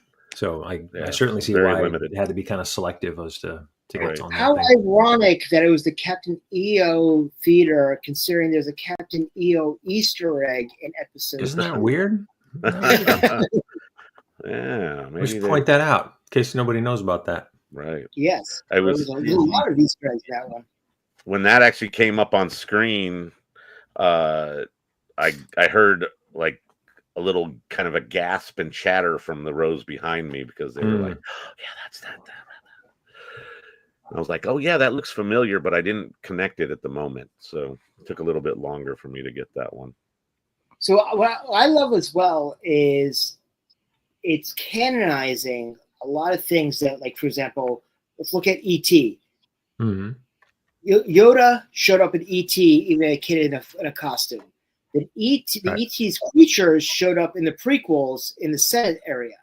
Yep. Now, this episode right here makes the holiday special canon, where they I were thought you trying were to going to say the sunshine and the mist through the trees canonized. That too. Official. Oh, But also in the next episode, there is a creature from the Ewok movies Mm. that is oh yeah. making those kind of canonized. Yep. Very much. And, so. and I do like that they've shown now that, you know, we saw in the theatrical movies that, you know, Broom Boy had like, you know, idolized and knew about Right. the Jedi, and, you know, even though it proved that he may have had the Force powers there, but that the kids Jedi are like real heroes and legends in Mhm. their own universe as well as in ours. You know, the kids are playing with their toys, even though that like you said, it may have appeared, and I like this better, that he may have made those himself. Right. That's even making Must them have. more special. Must have. Yeah, the ships totally look like it. They just like cobble them together. I love that. He had got those ones hanging from his ceiling in those early shots, and they did kind of look like almost like block toy type Right. things, and then painted, you know, whatever color schemes, but they were less like precise. Mm-hmm. But that was kind of a fun. I'm up to the Portuguese language credits. You could probably jump to the next episode and then pause it. That'd probably Let's be a do good it. idea. Let's go delete play next. So yeah, And we have another question in the crowd. Dave, why don't you put that up for our It's second right question. here. I like this question a lot. Is if you weren't a pirate, you know, in the Star Wars universe, what other type of character would you have liked to have played? What would you like to be in the Star Wars universe? Oh, in the Star Wars universe. Yes, in the Star Wars universe, and then you I guess can answer in the universe in general if you want. True. Someone with a lot less makeup, but with enough, like, you know, character, solid character work. I'm thinking like Sith / Empire, Andor. I'm gonna. This has been a favorite. This is a recurring theme because I love Andor. So I'm gonna say ISB officer. I like the kind of like, you know, something's a little sinister, but maybe he's just also just doing a job. Maybe he's just a guy working. But Krennic-esque. Oh, Krennic's fun. Yeah, Ben's a great actor for that role. So I think something very charactery, but like human based would be great. I look forward to seeing him in season 2. I've heard rumblings that he will appear. So my hope of all hopes is that Denise Goff's character Dedra Miro and he get a lot of screen time together because she's amazing and so is he. I think they would. I think they'd have a lot of fun. They're very reminiscent of each other. I think they would play well together. Yep. But you got Cyril in the background trying to be like, what's going on over here, and getting really frightened.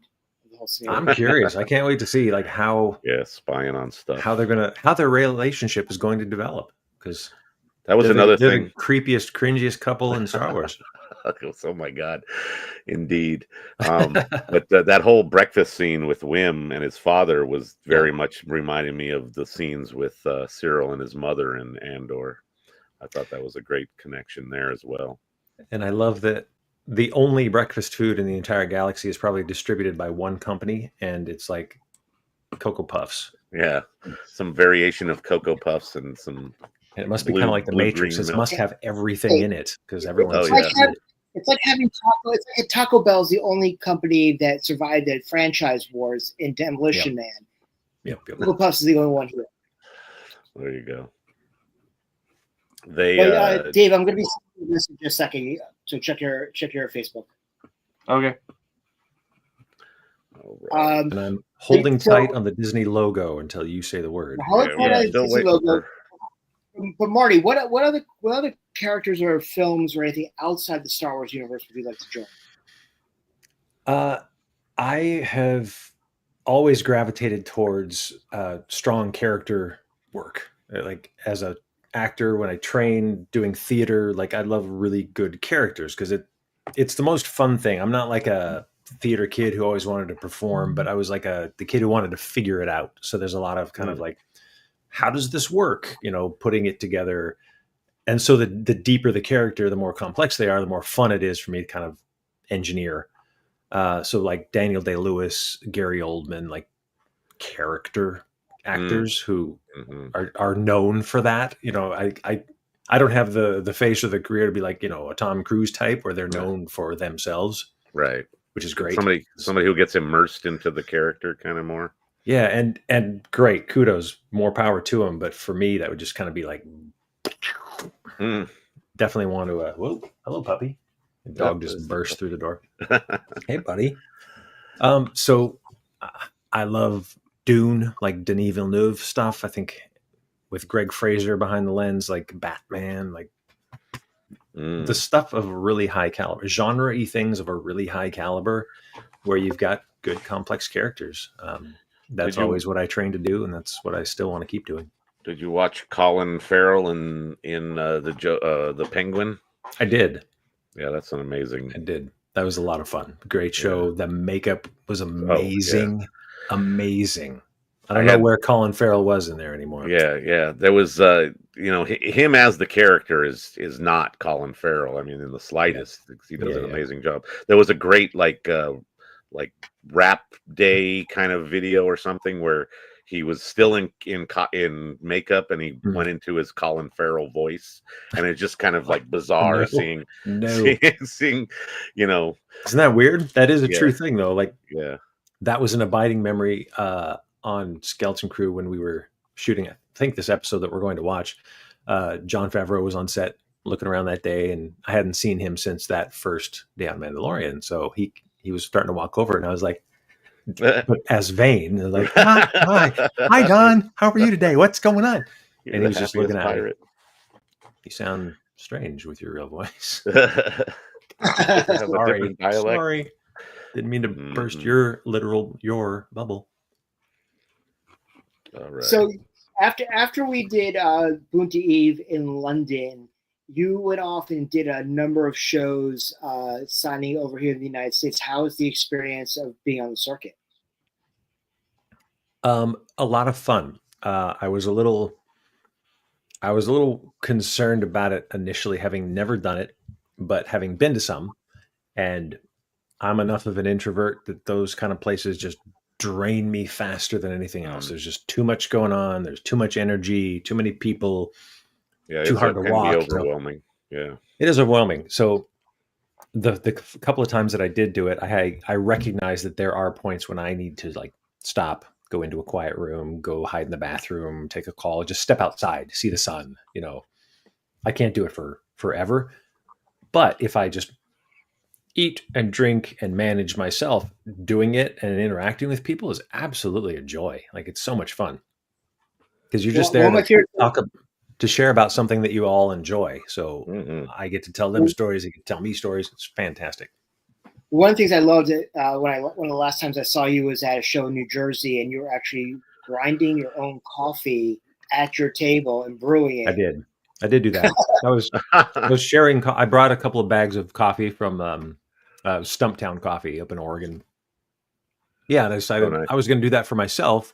I was like, well, I don't want to be that guy who's just drinking his own coffee when everyone's like, all I need is coffee. So I started just taking little cups around to everybody at the tables. That's very cool. I don't remember his last name. He's an actor. I think his name is Manu. He played like a Death Strike maybe or something like that. Manu Bennett, yes. Manu Bennett yes. In the Arrow from the Arrowverse. Deathstroke. Lovely guy.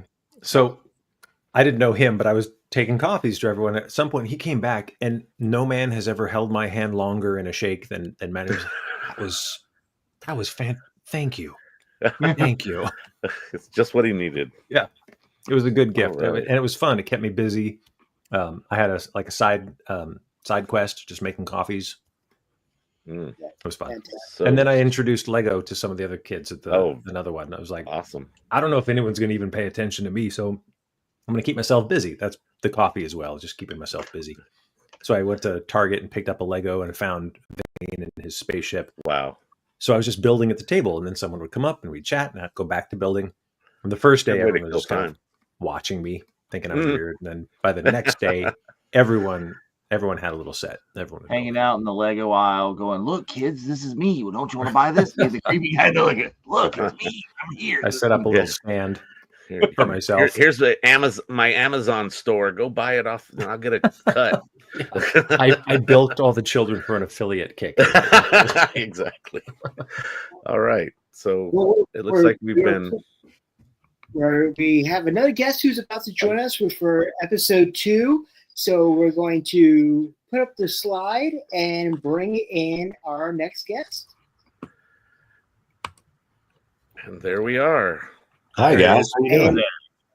Good, and we are joined by the fight coordinator, Mr. Nick Benseman. Nick, how are you, sir? I'm doing well. How are you guys doing? Doing Great. excellent. We are doing Good. fantastic. We just watched episode 1. A lot of action in that, especially with the scene, the opening scene that Marty's involved with. So tell us a little bit. How did you get involved in this project? Well, it could be a long story. I'll try to make it to a bullet point. But the stunt coordinator, George Cottle, which Marty, you know who that is very well as well. By the way, awesome job, Marty, and especially in what's to come. I can't wait to talk about that one. Oh no, yeah, That's cool. Yeah. But it was good, and I give you a lot of credit for doing that. But pause for that, Marty. Is he the one who knocked you on your ass? I don't know who is running that. There's multiple people involved, and I just can't wait to see how it all filtered out, because the end result looks great. Same, yeah. I can't, very agreed. But to briefly say how I kind of got into this, the stunt coordinator George Cottle hired me on. We have a long history running back just a couple of years before that, but we did several projects in a row, starting from Christopher Nolan's Tenet, and then we went to Red Notice, and then went right into Spider-Man, and I was one of the fight choreographers on that as well too, with John, the director, as well. So we, a couple months, years later, actually, I can't even quite recall. It's already a little bit ago. When this came up, I'm a huge Star Wars fan, and the coordinator knew that, gave me a little bit of a chance to kind of put my own little flair to it. And I was very grateful in everything I did. In fact, I actually had shot a little Star Wars fan short film with 2 friends of mine where I played a gray Jedi, and that kind of helped solidify me a little bit to get this job. And it's been a fun, wild ride. Nice. How many episodes were you on, if you can say, Nick? On this, I kind of came in and out quite a bit. I think I have a little bit of touch. Mine is in just about every episode, but really, I think I was there for the majority, about 6. Nice.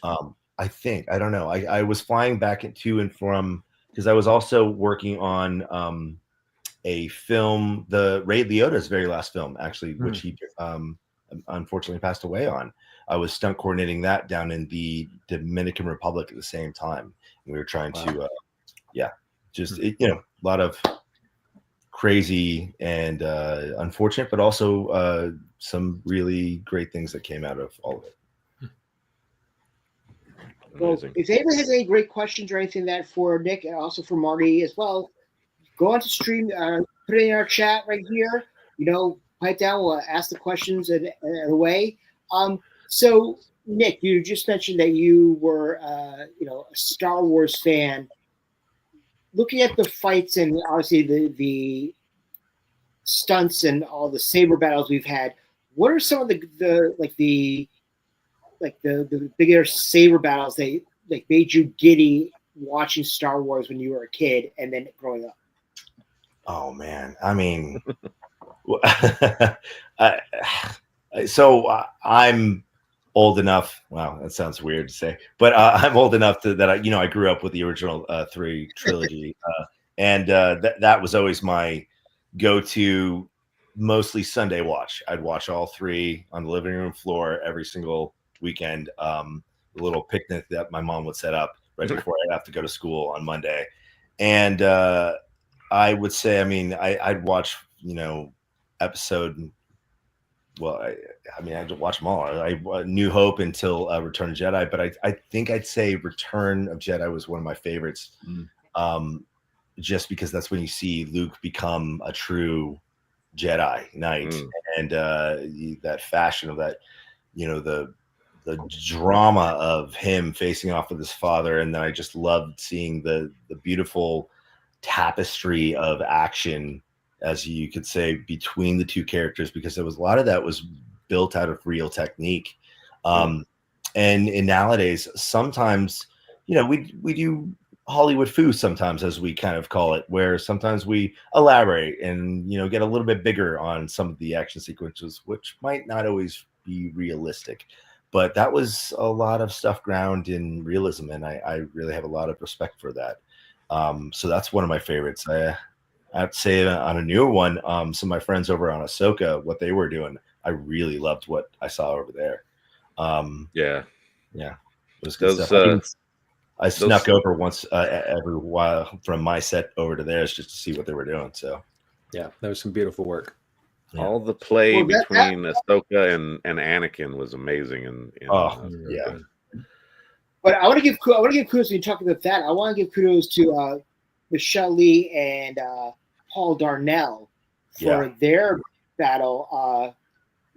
Diddy's pretty awesome himself, but they totally killed it on that one as well. Oh yeah. They're both super talented. I love. They're amazing people. When I walked in and kind of just opened the door just to see if any of my friends were there, and I saw what was kind of going on without the makeup, it was just completely in a rehearsal stage. And I looked at Natalie Padilla and I looked over and I'm like, is that what's going on right now? And they're like, that's exactly what's going on. I'm like, and I just complete fan freak out, and it was amazing. I gotta say, they all killed it. Michelle, Diddy, Matt, all of them, like JJ, everything that they did is pretty amazing on that show. So we asked this question to Marty earlier. How does it feel for you to know that you have your work in the Star Wars universe? It's honestly, as a film fan, an aficionado, I could like to say myself, a dream come true. I couldn't believe that I got to do something that would live on in the Star Wars universe. In fact, when my buddies and I went off and shot the little Star Wars fan film, which is it was done by Christopher Troy and Gonzalez and Josh Mabey.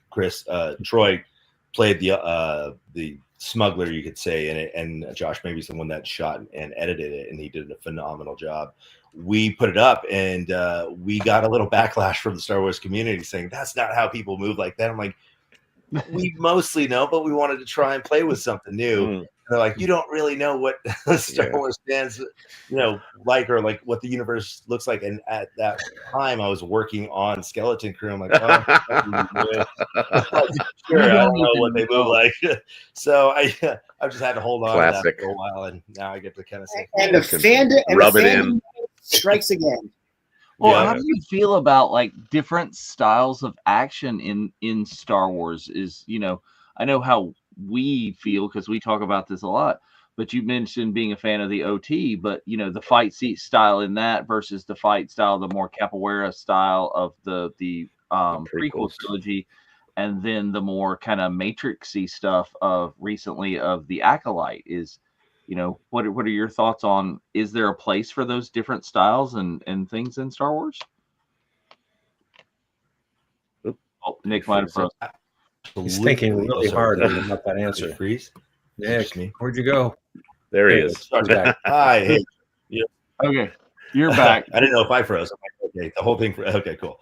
Sorry. It must be a bad Wi-Fi. I'm not at my normal place at Resident right now. Okay. I feel you. We'll bear with you. Oh yes, Spencer knows.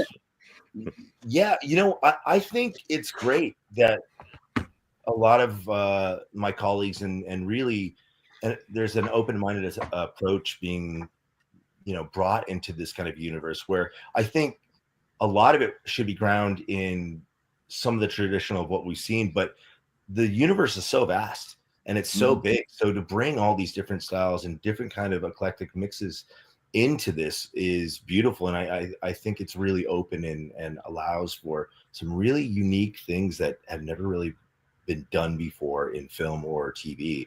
And if we can keep pushing that a little bit further, I'd love to see where that goes. Yeah. I mean, I think it adds realism and reality to the Star Wars universe, because you have, Japanese style saber fighting that you have in there. You have Baylan Skoll and Ahsoka, who's wielding a much more traditionally English, long, heavy bladed kind of fighting style, and that's realism. That would have happened. If you have a different weapon, you're going to have a different style. Or you come from a different corner of the galaxy, you're not necessarily going to pick up the same moves as somebody who's light years away, as it were. Exactly. As a fan, I want to see something different all the time. Like, I want to see a different stamp of style, of approach, of techniques. Like that makes it better for me. I don't fall on that of like, that's not Star Wars. Like anything can be Star Wars, and like let's have some strong points of view on different styles. I mean, we all lost our shit when we saw Ray Park do his stuff in Phantom Menace. Like, that's true. Yeah, that was completely different from anything we knew. Yep. Yeah, and it did. We'll start with the. Sorry, I've got one more question for Nick before we start the episode. Okay, I've been scrolling your IMDb. Have you thought about this? Have you considered this? And how does it feel to be like? You are one of the members who you have the Disney trifecta. You're in Star Wars, you're in Marvel, and with Casey Undercover and Jungle Cruise, you're in Disney. That's the Disney trifecta right there. Yeah, that's true. Yeah, I don't even really think about it like that, actually. Yeah. You're absolutely right. Yeah, it's pretty cool to kind of be in all those universes together as well too. I mean, who doesn't love Disney? So yeah, I never really thought about it. Sometimes we kind of get lost in our own little mix. Didn't think about that before. You're on the same level as Ming Na. Exactly. And a few other characters. Actually been in the same properties, right? Because you were in Agents of you worked on Agents of S.H.I.E.L.D. I did a while ago. Yeah, that's right. I've been around for a little bit. I ghostwrite, if you could say. We don't really have a term for it in stunts, but as a ghostwriter writes scripts for other people under other names sometimes, or helps out. I ghostwrite quite a bit for other films, even though sometimes I'm not credited on them. And I'm not going to go down the list, but I've been around the Marvel universe for quite a while, and way before the credits even started on that. And the Star Wars one, that was the new one, but the Disney one before that, like Casey Undercover and all that. Yeah, I had to tick that Star Wars box off badly, and I want to keep coming back because I love it so much. In fact, I even made a Star Wars company. Like, that's just how much of a love of it I have. So it's a fun world, no question. It's always something that I enjoy to hear when somebody who's involved in these shows and movies talks about how much they loved the property prior to getting any of that involvement, or even sometimes the influence that takes them in the direction that they've gone is based on something like seeing the movies when they were a kid or something. Right. That kind of thing always makes me like appreciate your efforts even more, Well, and I think that's really important as well too, because if you don't have a full love for it, not a full love for it, but if you don't fully understand it, how can you really give your all and be true to what the original vision was? And especially if you want to branch out and create something new, whether it's the action or the story or whatever. Right. If you don't have a true understanding of where it came from, I mean, you can't really do it justice by moving it forward. Excellent. Yeah, it definitely helps. So why don't we start the episode? So what we're going to do, Nick, is we're going to do a 10-second countdown on the screen, and we're all going to hit play at the same time. Okay. Just as a reminder for you, for our messages, just if you could keep the volume down so it doesn't bleed over. And put up your subtitles and mute your volume, and that way we won't get any infractions. Any slaps, yes, no hand slaps. Yeah. And Yeah. So in a moment here, I'm gonna throw up a 10-second countdown, and tell me when you're ready. Take your time. Really quick, I want to say, like, I skip the recap or do I play? No, we always watch the recap. Watch the We're whole all recap. about the recap. Start right at the Disney Plus logo. Want to make sure as well too. So we'll be on the same page. We don't want to miss anything. We also like to talk about stuff we had just seen. Okay. And usually it's a week apart, but in this particular case, we were just watching with Marty on the first episode, so we will talk about some of the things that they show us in the recap, most likely. But so anything that says skip, don't just ignore it, and we will be. I'll bring up the countdown, and we will be off and running on episode 2 of Skeleton Crew. So here we go with the countdown.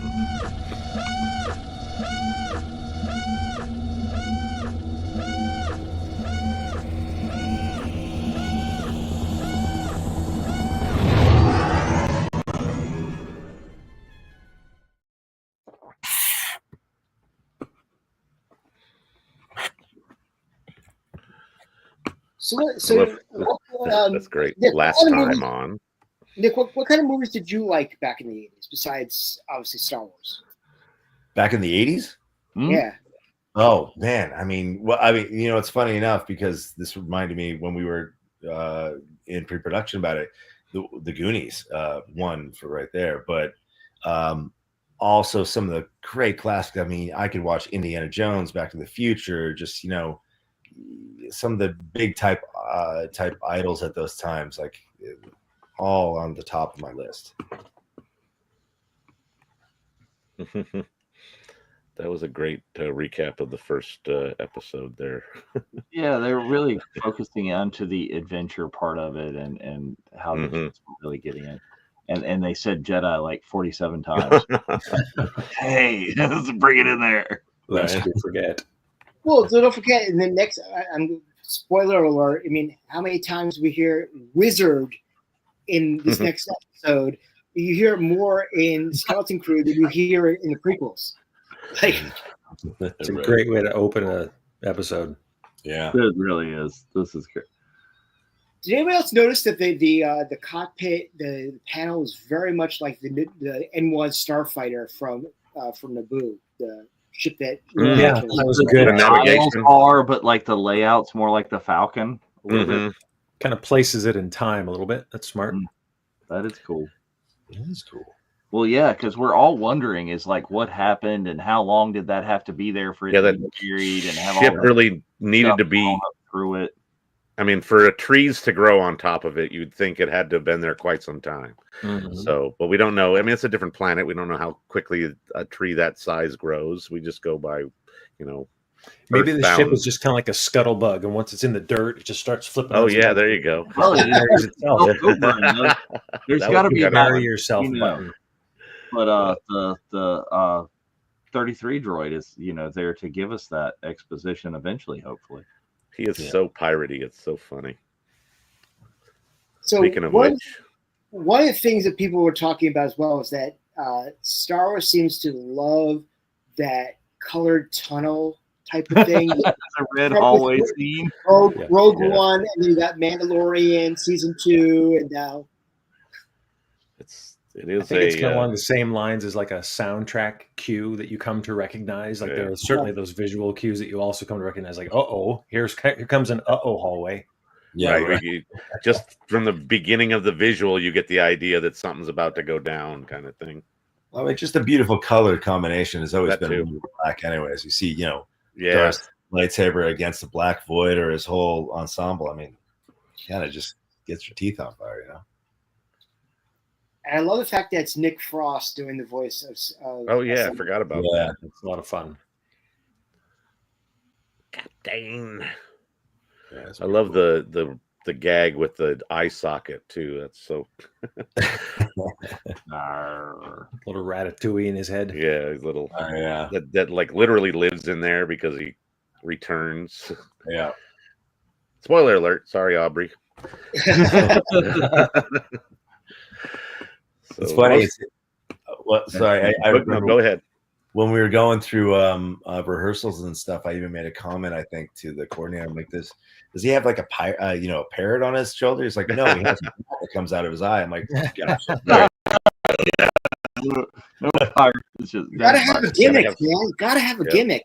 Absolutely. Everybody loves the bells and whistles. It's sort of reminiscent of the monkey in the Pirates of the Caribbean movies, as well as being sort of a companion kind of thing, where they went with that instead of the parrot. Oh yeah.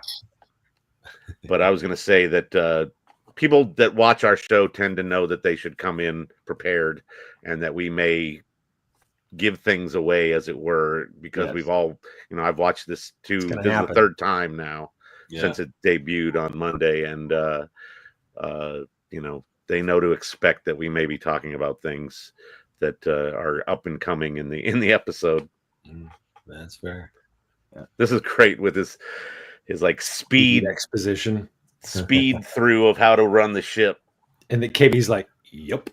Yeah, exactly. See, I got it. No He reminds me of a jacked up version of K2SO. Yeah, he does remind me a lot of K2SO, but like a hunched over version. His head and upper body kind of design was very like I was getting that kind of vibe. So, Nick, how much? Marty, talking about your you go ahead, Spencer. Oh. Marty, so I thought this was actually kind of funny with the pirate thing, and especially your involvement, is that you have obviously the SM-33, the SME, and then you had Misty's character. Oh yeah, right. Who's basically dressed like Smee from Pirates of the previously. It's pretty deep cut. Yeah, they're leaning heavy into that theme, which is great. I love it. Again, like cross genre hues. That there's the little rat, right? Space rat. Yeah, it was fun. I think in Mandalorian, like I had a sword too. Like I was like, full pirate. This is great. I can go back to my old college days of sword fighting. Like I was gonna I trained up again, Nick. I trained up again, and then when we got to the crew, I was like, "Hey, where's my sword?" And they're like, guns. So no such luck. It could be a problem. No. Laser swords are a thing in this universe, not swashbuckling swords. So I was going to ask before, talking about like having swords and pirates and this. So Nick, coordinating, figuring out stunts for, you've got droids here, which presumably are somewhat puppeted and somewhat acted, and you've got kids and you've got people in heavy prosthesis. How do you figure out how you're going to move and get all of those different elements together? It's a very good question. I mean, I could go on for a bit in detail about that, but I would say, especially with prosthetics, the big rubber suits that some people were completely in, because it was done proper on this one. Like I don't know a lot of the other Star Wars shows, but this was really done well, like old school. So you can see that for sure. Yeah. It really shows and shines through, like all the love on screen. But we kind of, we have an idea about how maybe everybody kind of wants to move, and then when we get to the costumes or any kind of limitations, especially with maybe even kind of some of the droids, or whether it's going to be CGI'd in later off of mocap, or if we even did have the SM-33 actual bot there every now and then to do some of the or like reference. Yeah, and the height and everything too. It was amazing to see in person.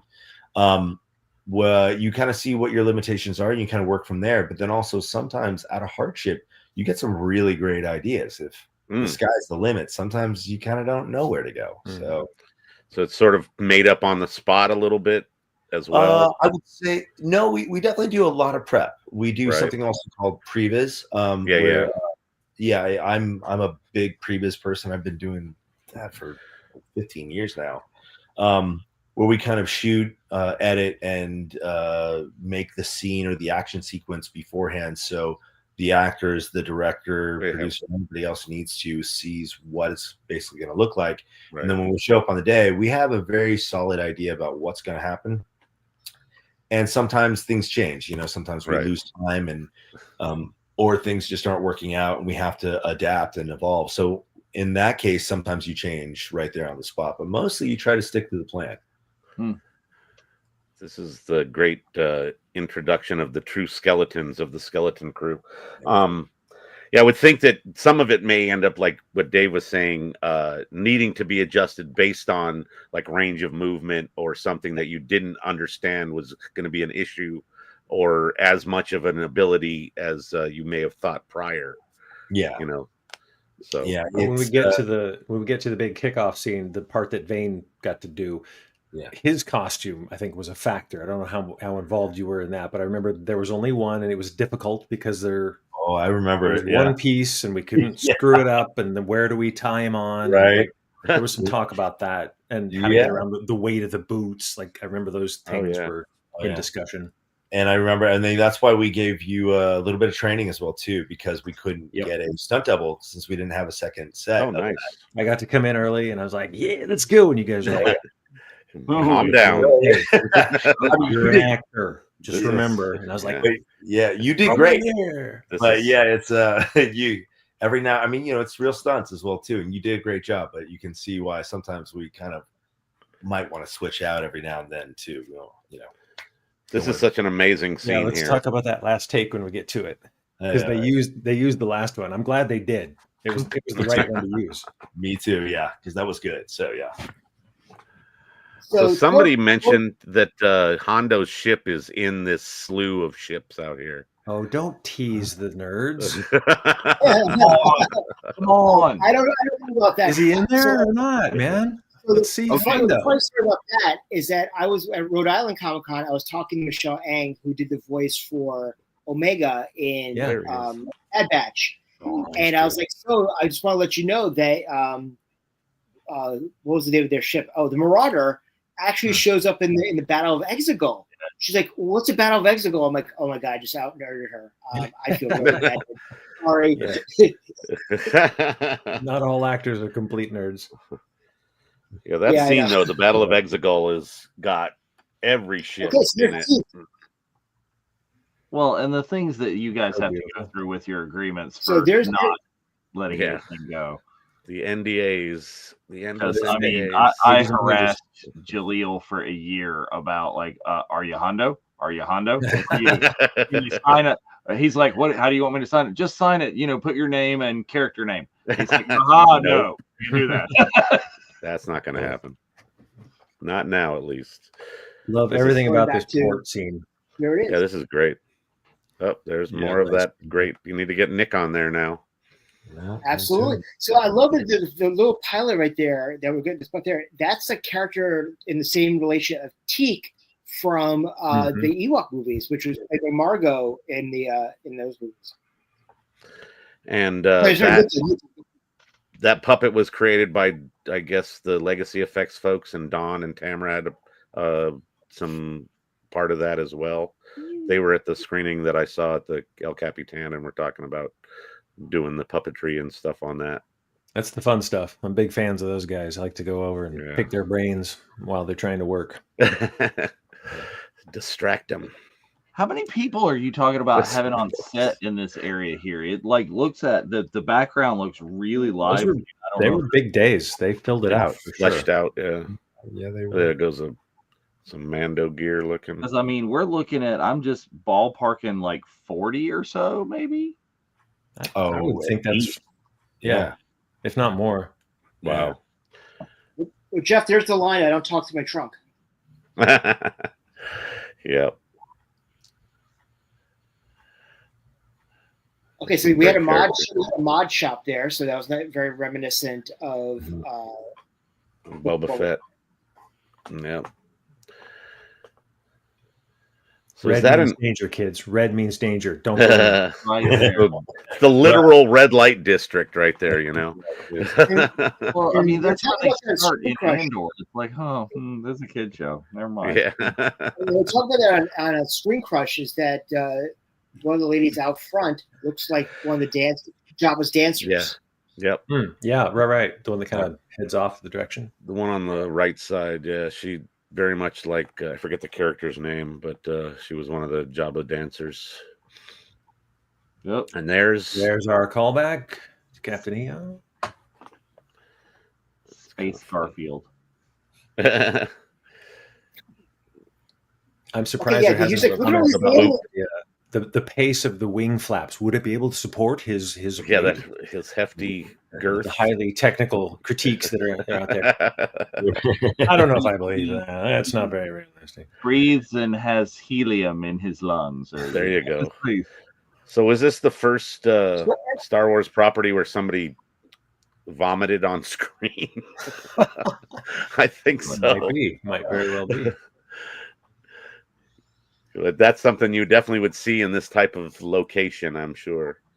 Yeah, they keep sort of saying it's a kid show, but it's certainly not so. It's not so kiddish, you know. Right. Kids are just the featured actors. It just happens to be that they way. happen to be central characters, curious. but it's not necessarily a kid show. Well, see, I liked what you said earlier. Is it's making us feel like kids, and that's what's bringing it into. Now, I do want to see, because everybody does keep saying it's a kid show. Yeah. If kids actually get into this, and I mean, I'd love to see a new generation being their Star Wars. You know. Yeah. Any introduction is cool, and this would be an amazing one to get into the franchise. And kids can handle real peril in TV and film. It's us that are like, oh, those kids can't handle. Don't you remember when you were a kid? Didn't you want to see all the blood in the guts and like be scared? Yeah. Like, well, and you gloss over so much of it. Parents worry about the thing. Yeah. Like you watch a show that you watched as kids now, and you pick up on things you didn't remember. Like I was obsessed with the Dukes of Hazzard as a child, and you watch it now, and I'm like, Bo and Luke cussed? What?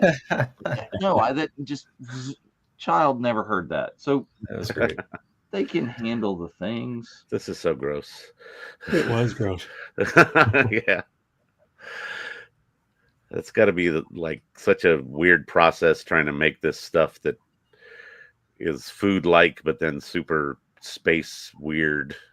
And I don't remember who was in that suit, but like hats off. Think about what that guy's doing. He's not really able to see, but he's got to crack those things and hit it and get the credit. And like, you know, those, spoiler alert, those 6 eyes are not his eyes. What? I'm looking at ruined. He's a stuntman that was in that suit, and he did a phenomenal job the whole time. Yeah. Nice. God, it's David St. Pierre. Nice. Yeah, he did a great job. Yeah, he did. All through that and the thing that's coming up. Yeah. And there's the big crustacean. That's Dane. I don't know if you guys know in the crustacean that I'm talking to. That's Dane DeLegro from Prey. Played the Predator in Prey.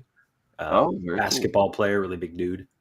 I saw him. I think he's in the new movie Werewolves. I think so too. I haven't. He plays one of the werewolves. I was at Son of Monsterpalooza here at the Burbank Airport Hilton a few months back, and they did a little panel with them, and I think I got a photo with them.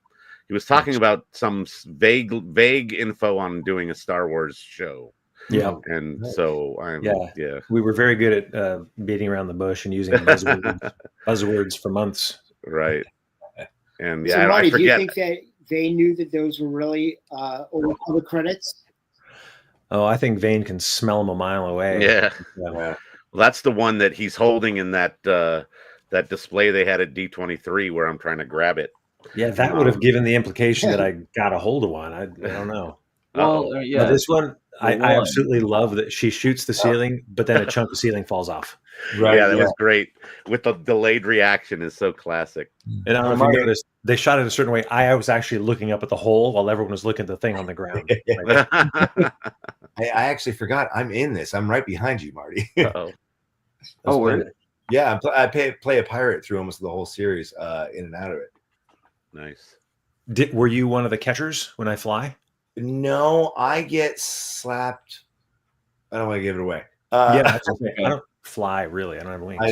There's a Bruce Lee moment in here, and that's who I get that among some other things. I love this mild transformation that SM33 goes through, where he sort of straightens up and gets taller, and then his Subtle, arms but come out furious, like Henry extend Cavill. yeah. pump. Exactly. Extend his arms out for some rock'em sock'em robots action. Okay, now here we go. Well, There's the little creature.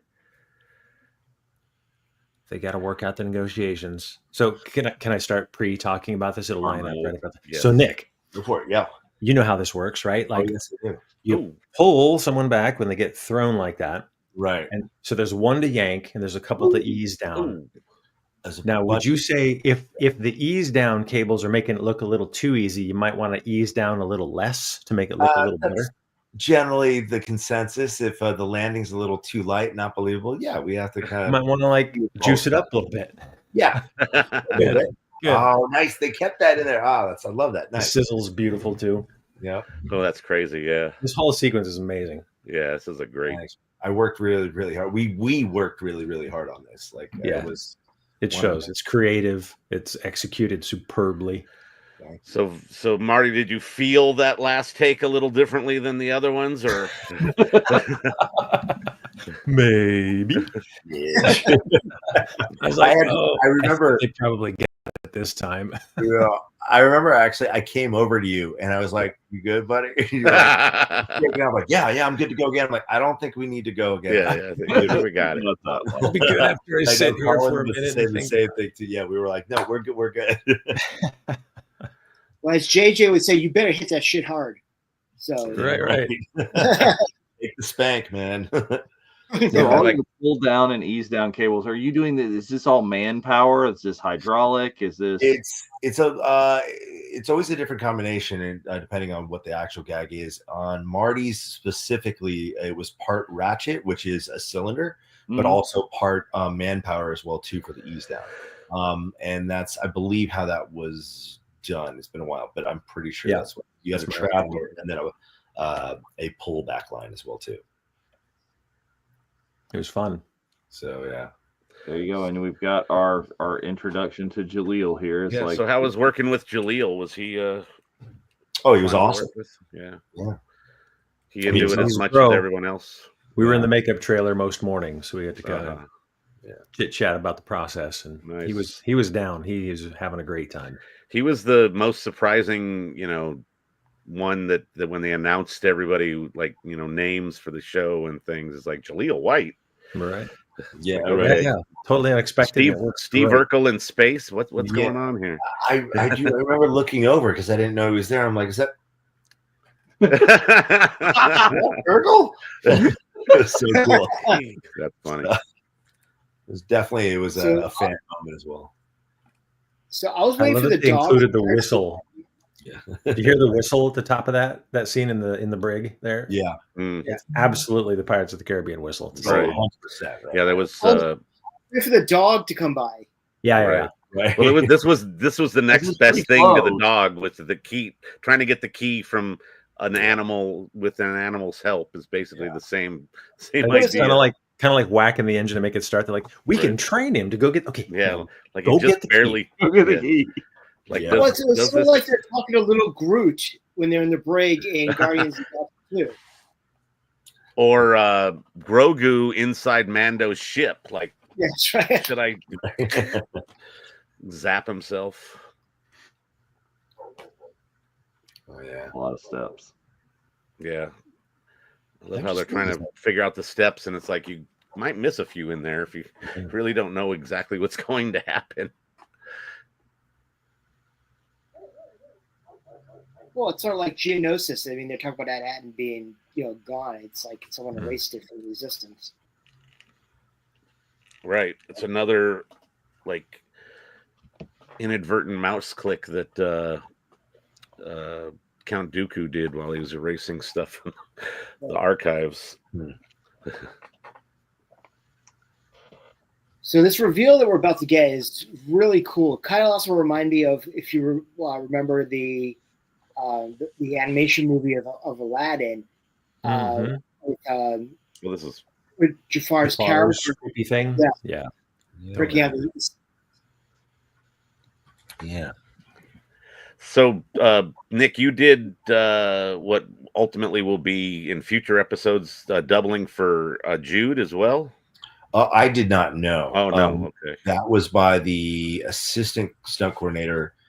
We play a lot of different roles sometimes too. That's you. If you have a versatile team, you can kind of do that. Right. And that was by Colin Fallwater. I'm butchering his last name. Sorry, right. Colin, for watching. He's an amazing stuntman, brilliant leader as well too. Awesome individual, and he doubled Jude. Oh, okay, great. I think I was looking at some Google stuff earlier, and it maybe mentioned that you had done it, but What? Oh, Google's not right? the internet's not always exactly, Yeah. correct. It's funny. Every now and then I look at something, I'm like, I did what? And then I'm like, I didn't work out. Okay. I love this. It's like, okay, well, we get a big reveal here with this whole key thing. But it's hilarious. It's an actual key in the shit, like you would have Skeleton Physical key. Right? Yeah. Skeleton crew. It's a skeleton key. Yeah. I even love. I mean, I do love the callback in some of the blast, some of the pirate things that they just merged with this. Like some of the blast wooden handles, and they flintlock pistols. And the Wolfman guy has a bunch of guns in his like bandolier, and they're very much like old school pirate pistols, dueling type pistols. Well, that was amazing. I really like over too soon. where they very choose much so in the episode, like the ship going away here, and it's just like reveal and out. Yeah, right. I'm assuming that they'll all have the same, but the pacing on these episodes are outstanding. They seem like they're 10 minutes long, and that's a really good testament to the pulled in for sure editorial. Yeah, the writing of it and the editing of it. The sitting in the theater watching these at El Capitan on Monday, I was just like fiending for more at this point. It's like I really needed another half hour or something, and I would have just been golden. But they showed us 3 at the Disneyland premiere. No, very nice. I know more than you know. You guys are much cooler than we are. Oh, you don't need to watch Star Wars. You live Star Wars. You should know more than. Literally, we hope you definitely know more than we do. So. I've forgotten everything. That was 2 years ago. I'm old. Yeah. I forgot it all. I know. Yeah, I know. Right? I can't. Like honestly, until we started talking, I'm like, that thing happened. Right now, you're remembering everything. A lot has come back, and like, oh, by the way, there's this thing. No, I'm not going to say that. No. just sort of, we'll on the side of your mouth. Conversation after the show. Yeah, right. Yeah. No, we lost it halfway through. Door, all of a sudden, like, no, I didn't do it. So. Well, it would not be the first time though. I'm searching online, and someone posted like, well, someone said this on the Virtual Cantina Network, and I'm like, should we? I texted them, should we have this edited out? Oh yeah, you probably should. Oh, that was funny. Yeah, edit. Someone we got a little wanted you to edit out something because they basically gave away something they technically shouldn't have on the live stream, and so we had to go back to the finished product. And was that a Lucasfilm reach out? No, it was basically we saw it. Actually, we caught it on Twitter from a German website, and we were tagged in it. And I'm like, oh crap! So then I messaged the actor, and they were like, "Yeah, we're probably better off. You might want to do that. I don't know if they're announcing that yet." So, right, it was more better safe than sorry kind of thing. After hindsight is 20/20. So you're saying I should probably not say that I actually am Hondo, but I just look like me. Mind blown. Okay. You heard it here first. Is Hondo. Yes, and by the way, that was Steve Fletcher's voice. It was not John all of our Favreau. Black Series figures for signatures. What do I do now? Right. Kidding. Well, gave it in case all anyone doesn't get that was kidding. Jokes. We got jokes. Come on. You got a call coming in about 5 minutes now. Yeah, it's like probably less than that. Send all your questions, comments, and complaints to Spencer Jowitz. But guys, first and foremost, thank you so much for joining us this evening for these episodes, and it's been absolute pleasure chatting with you and getting some of the stories behind what we love. And I I know, Nick, we're going to have you back later in the season, so looking forward to having you guys for that. But Marty, man, it's been great catching up with you. Likewise. Thanks for having me in. Great It's always stuff. a pleasure. Vane is amazing, and we look forward to seeing more of him in this series. I hope so. I don't know. Yeah, that was a question earlier that somebody asked about. It's like, does he show up again? Is Vane? Here we go. Oh wait, that's not it. Sorry, Nope. wrong one. I got a couple of months. There it is. I got it. All right. We've seen you in 2 episodes. Can you confirm you will show up in any more? I cannot confirm that I will show up in that's anymore. good.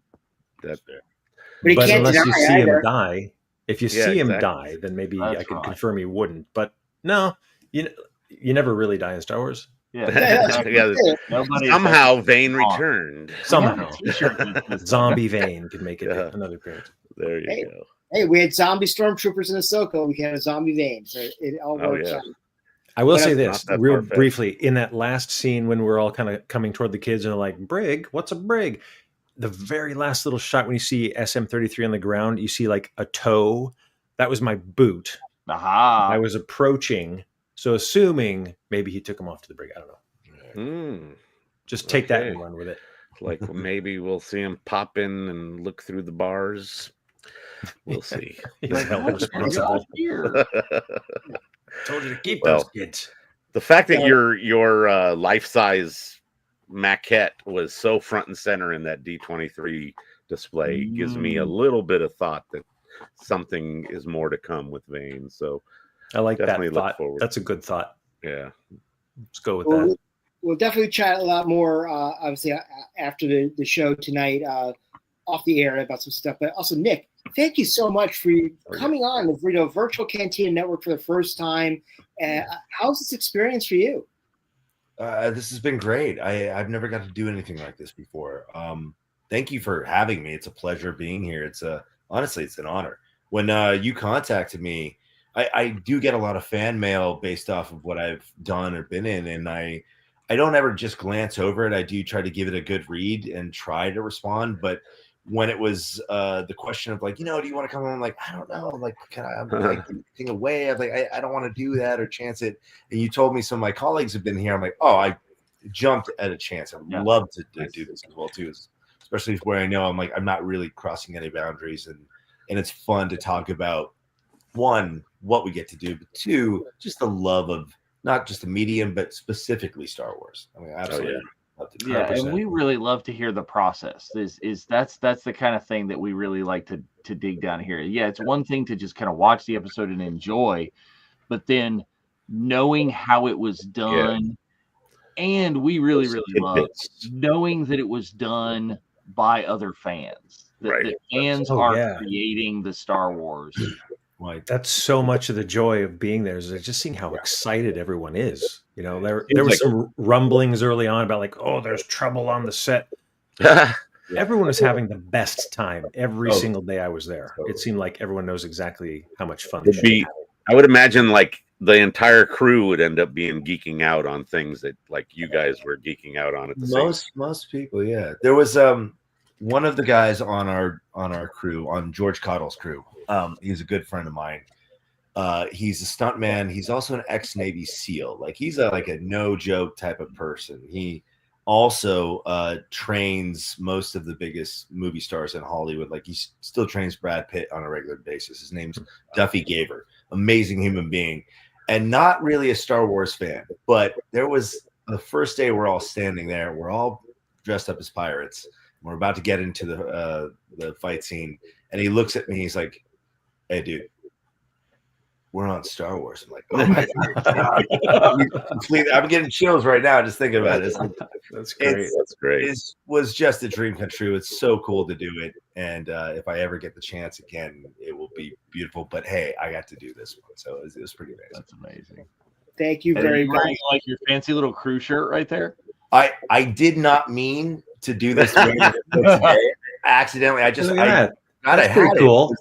Yeah, I had nice shirt you got there, Nick. Right? It's not bad. Yeah, and we also here, I'll show you the back of this if I can. We always do code names, and for this one, it was all Simpsons stuff, right? Yeah. Oh, nice. So the back of the shirt here, Can you see that? Go down a little bit. Yeah. Nice. That's great. Nice. With It's amazing. Bart, Yeah. Lisa, and Milhouse and somebody. Yeah. Because we don't want to ever give spoilers away, so everything's in code, and usually it's a theme of something. Marvel generally does.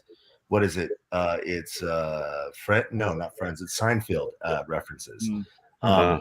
And so when we were doing Spider-Man, it was the code name was Serenity Now, like George says. Serenity Now. Yeah, and so this had a bunch of Simpson stuff, and I'm also a huge Simpson fan too, so it's just dorking out everywhere. And I forgot there was a point with that, but basically, I didn't mean to wear this. I just grabbed this first thing as I jumped on a flight early this morning out of Burbank to Vegas. And I put it on. I'm like, oh, well, that's great. It's perfect. Very appropriate. Yes. Perfect. Excellent. Well, ladies and gentlemen, thank you very much for joining us this evening. We greatly appreciate it. First and foremost, I want to thank our two guests, Marti Matulis and Nick Benseman. We appreciate you guys being on the show with us. And this show has been brought to you by our sponsors for the Not So Virtual Cantina in Japan for Star Wars Celebration. Thank you very much to Hyperspace Props. We do greatly appreciate that. If you're looking for some good Sabak stuff, use the code NSVCSE for 10% off of your purchase. And we are very happy to announce our guest for next week. Jeff, why don't you take it away on this one? Did I put that graphic in here? I don't know if I see that one. Okay, let me grab it real quick. Sorry, give me a minute. But yeah, is it Hyperspace Props? That is where you can go get your Real Republic credits. You want to see the credits and stuff on the like they're searching for in the show. That's where you can go order those things. Yeah, I can order some credits. You can order some credits. Some amazing credits. Order them. Oh, I'm going. Hyperspaceprops.com right there. And then 10% off with our code screen cap. NSVCSE. And Nice. They have some really, really, really top-notch stuff. It all looks like super, super duper amazing. Including a new Kessel Sabak, which was featured in Star Wars Outlaws. The new video. Anyway, so here is what Spencer was alluding to moments ago is our next week's guest will be Kevin Thompson, who's very much a part of the Star Wars universe and has played quite a few Ewoks among other characters in many of the different properties. And it will be fun to have him on talking about his, what he had to do in terms of, his role in this series. So we look forward to that. Dave Kevin's and I, a lovely guy. He'll have fun. Yeah, we are very familiar with Kevin. He's a great guy. Him and his wife are very cool people, and we look forward to that episode to get some more insight into the inner workings of the show and his thoughts on it. So it should be fun. Excellent. So before we head out, Dave, you want to say anything? Just if you are looking for more content on Skeleton Crew, we've got drop in tonight at midnight Pacific, 3 a.m. Eastern is going to be the Skeleton Crew after show. John, Bryce, and Mike, they're going to go deep dive on a whole lot of things. And then Sunday, the Unifying Force with myself and Kat and Gio we are going to give our take on some Skeleton Crew things as well, and kind of, where this fits in cinema and the larger universe and all the kind of things that we're seeing that are new and different and special about this show. So more content here on the network. Check us out tonight, Sunday. And again, next week, we'll be watching a new episode and we'll be talking about more on the next watch along.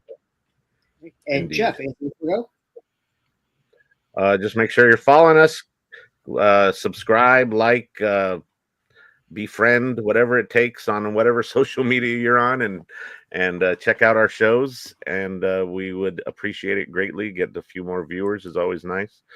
And other than that, it was great having you both on. Nick, you were great insight in terms of the stunts and stuff, and Marty as well with all of your your experience on the set and also being part of the stunt team now.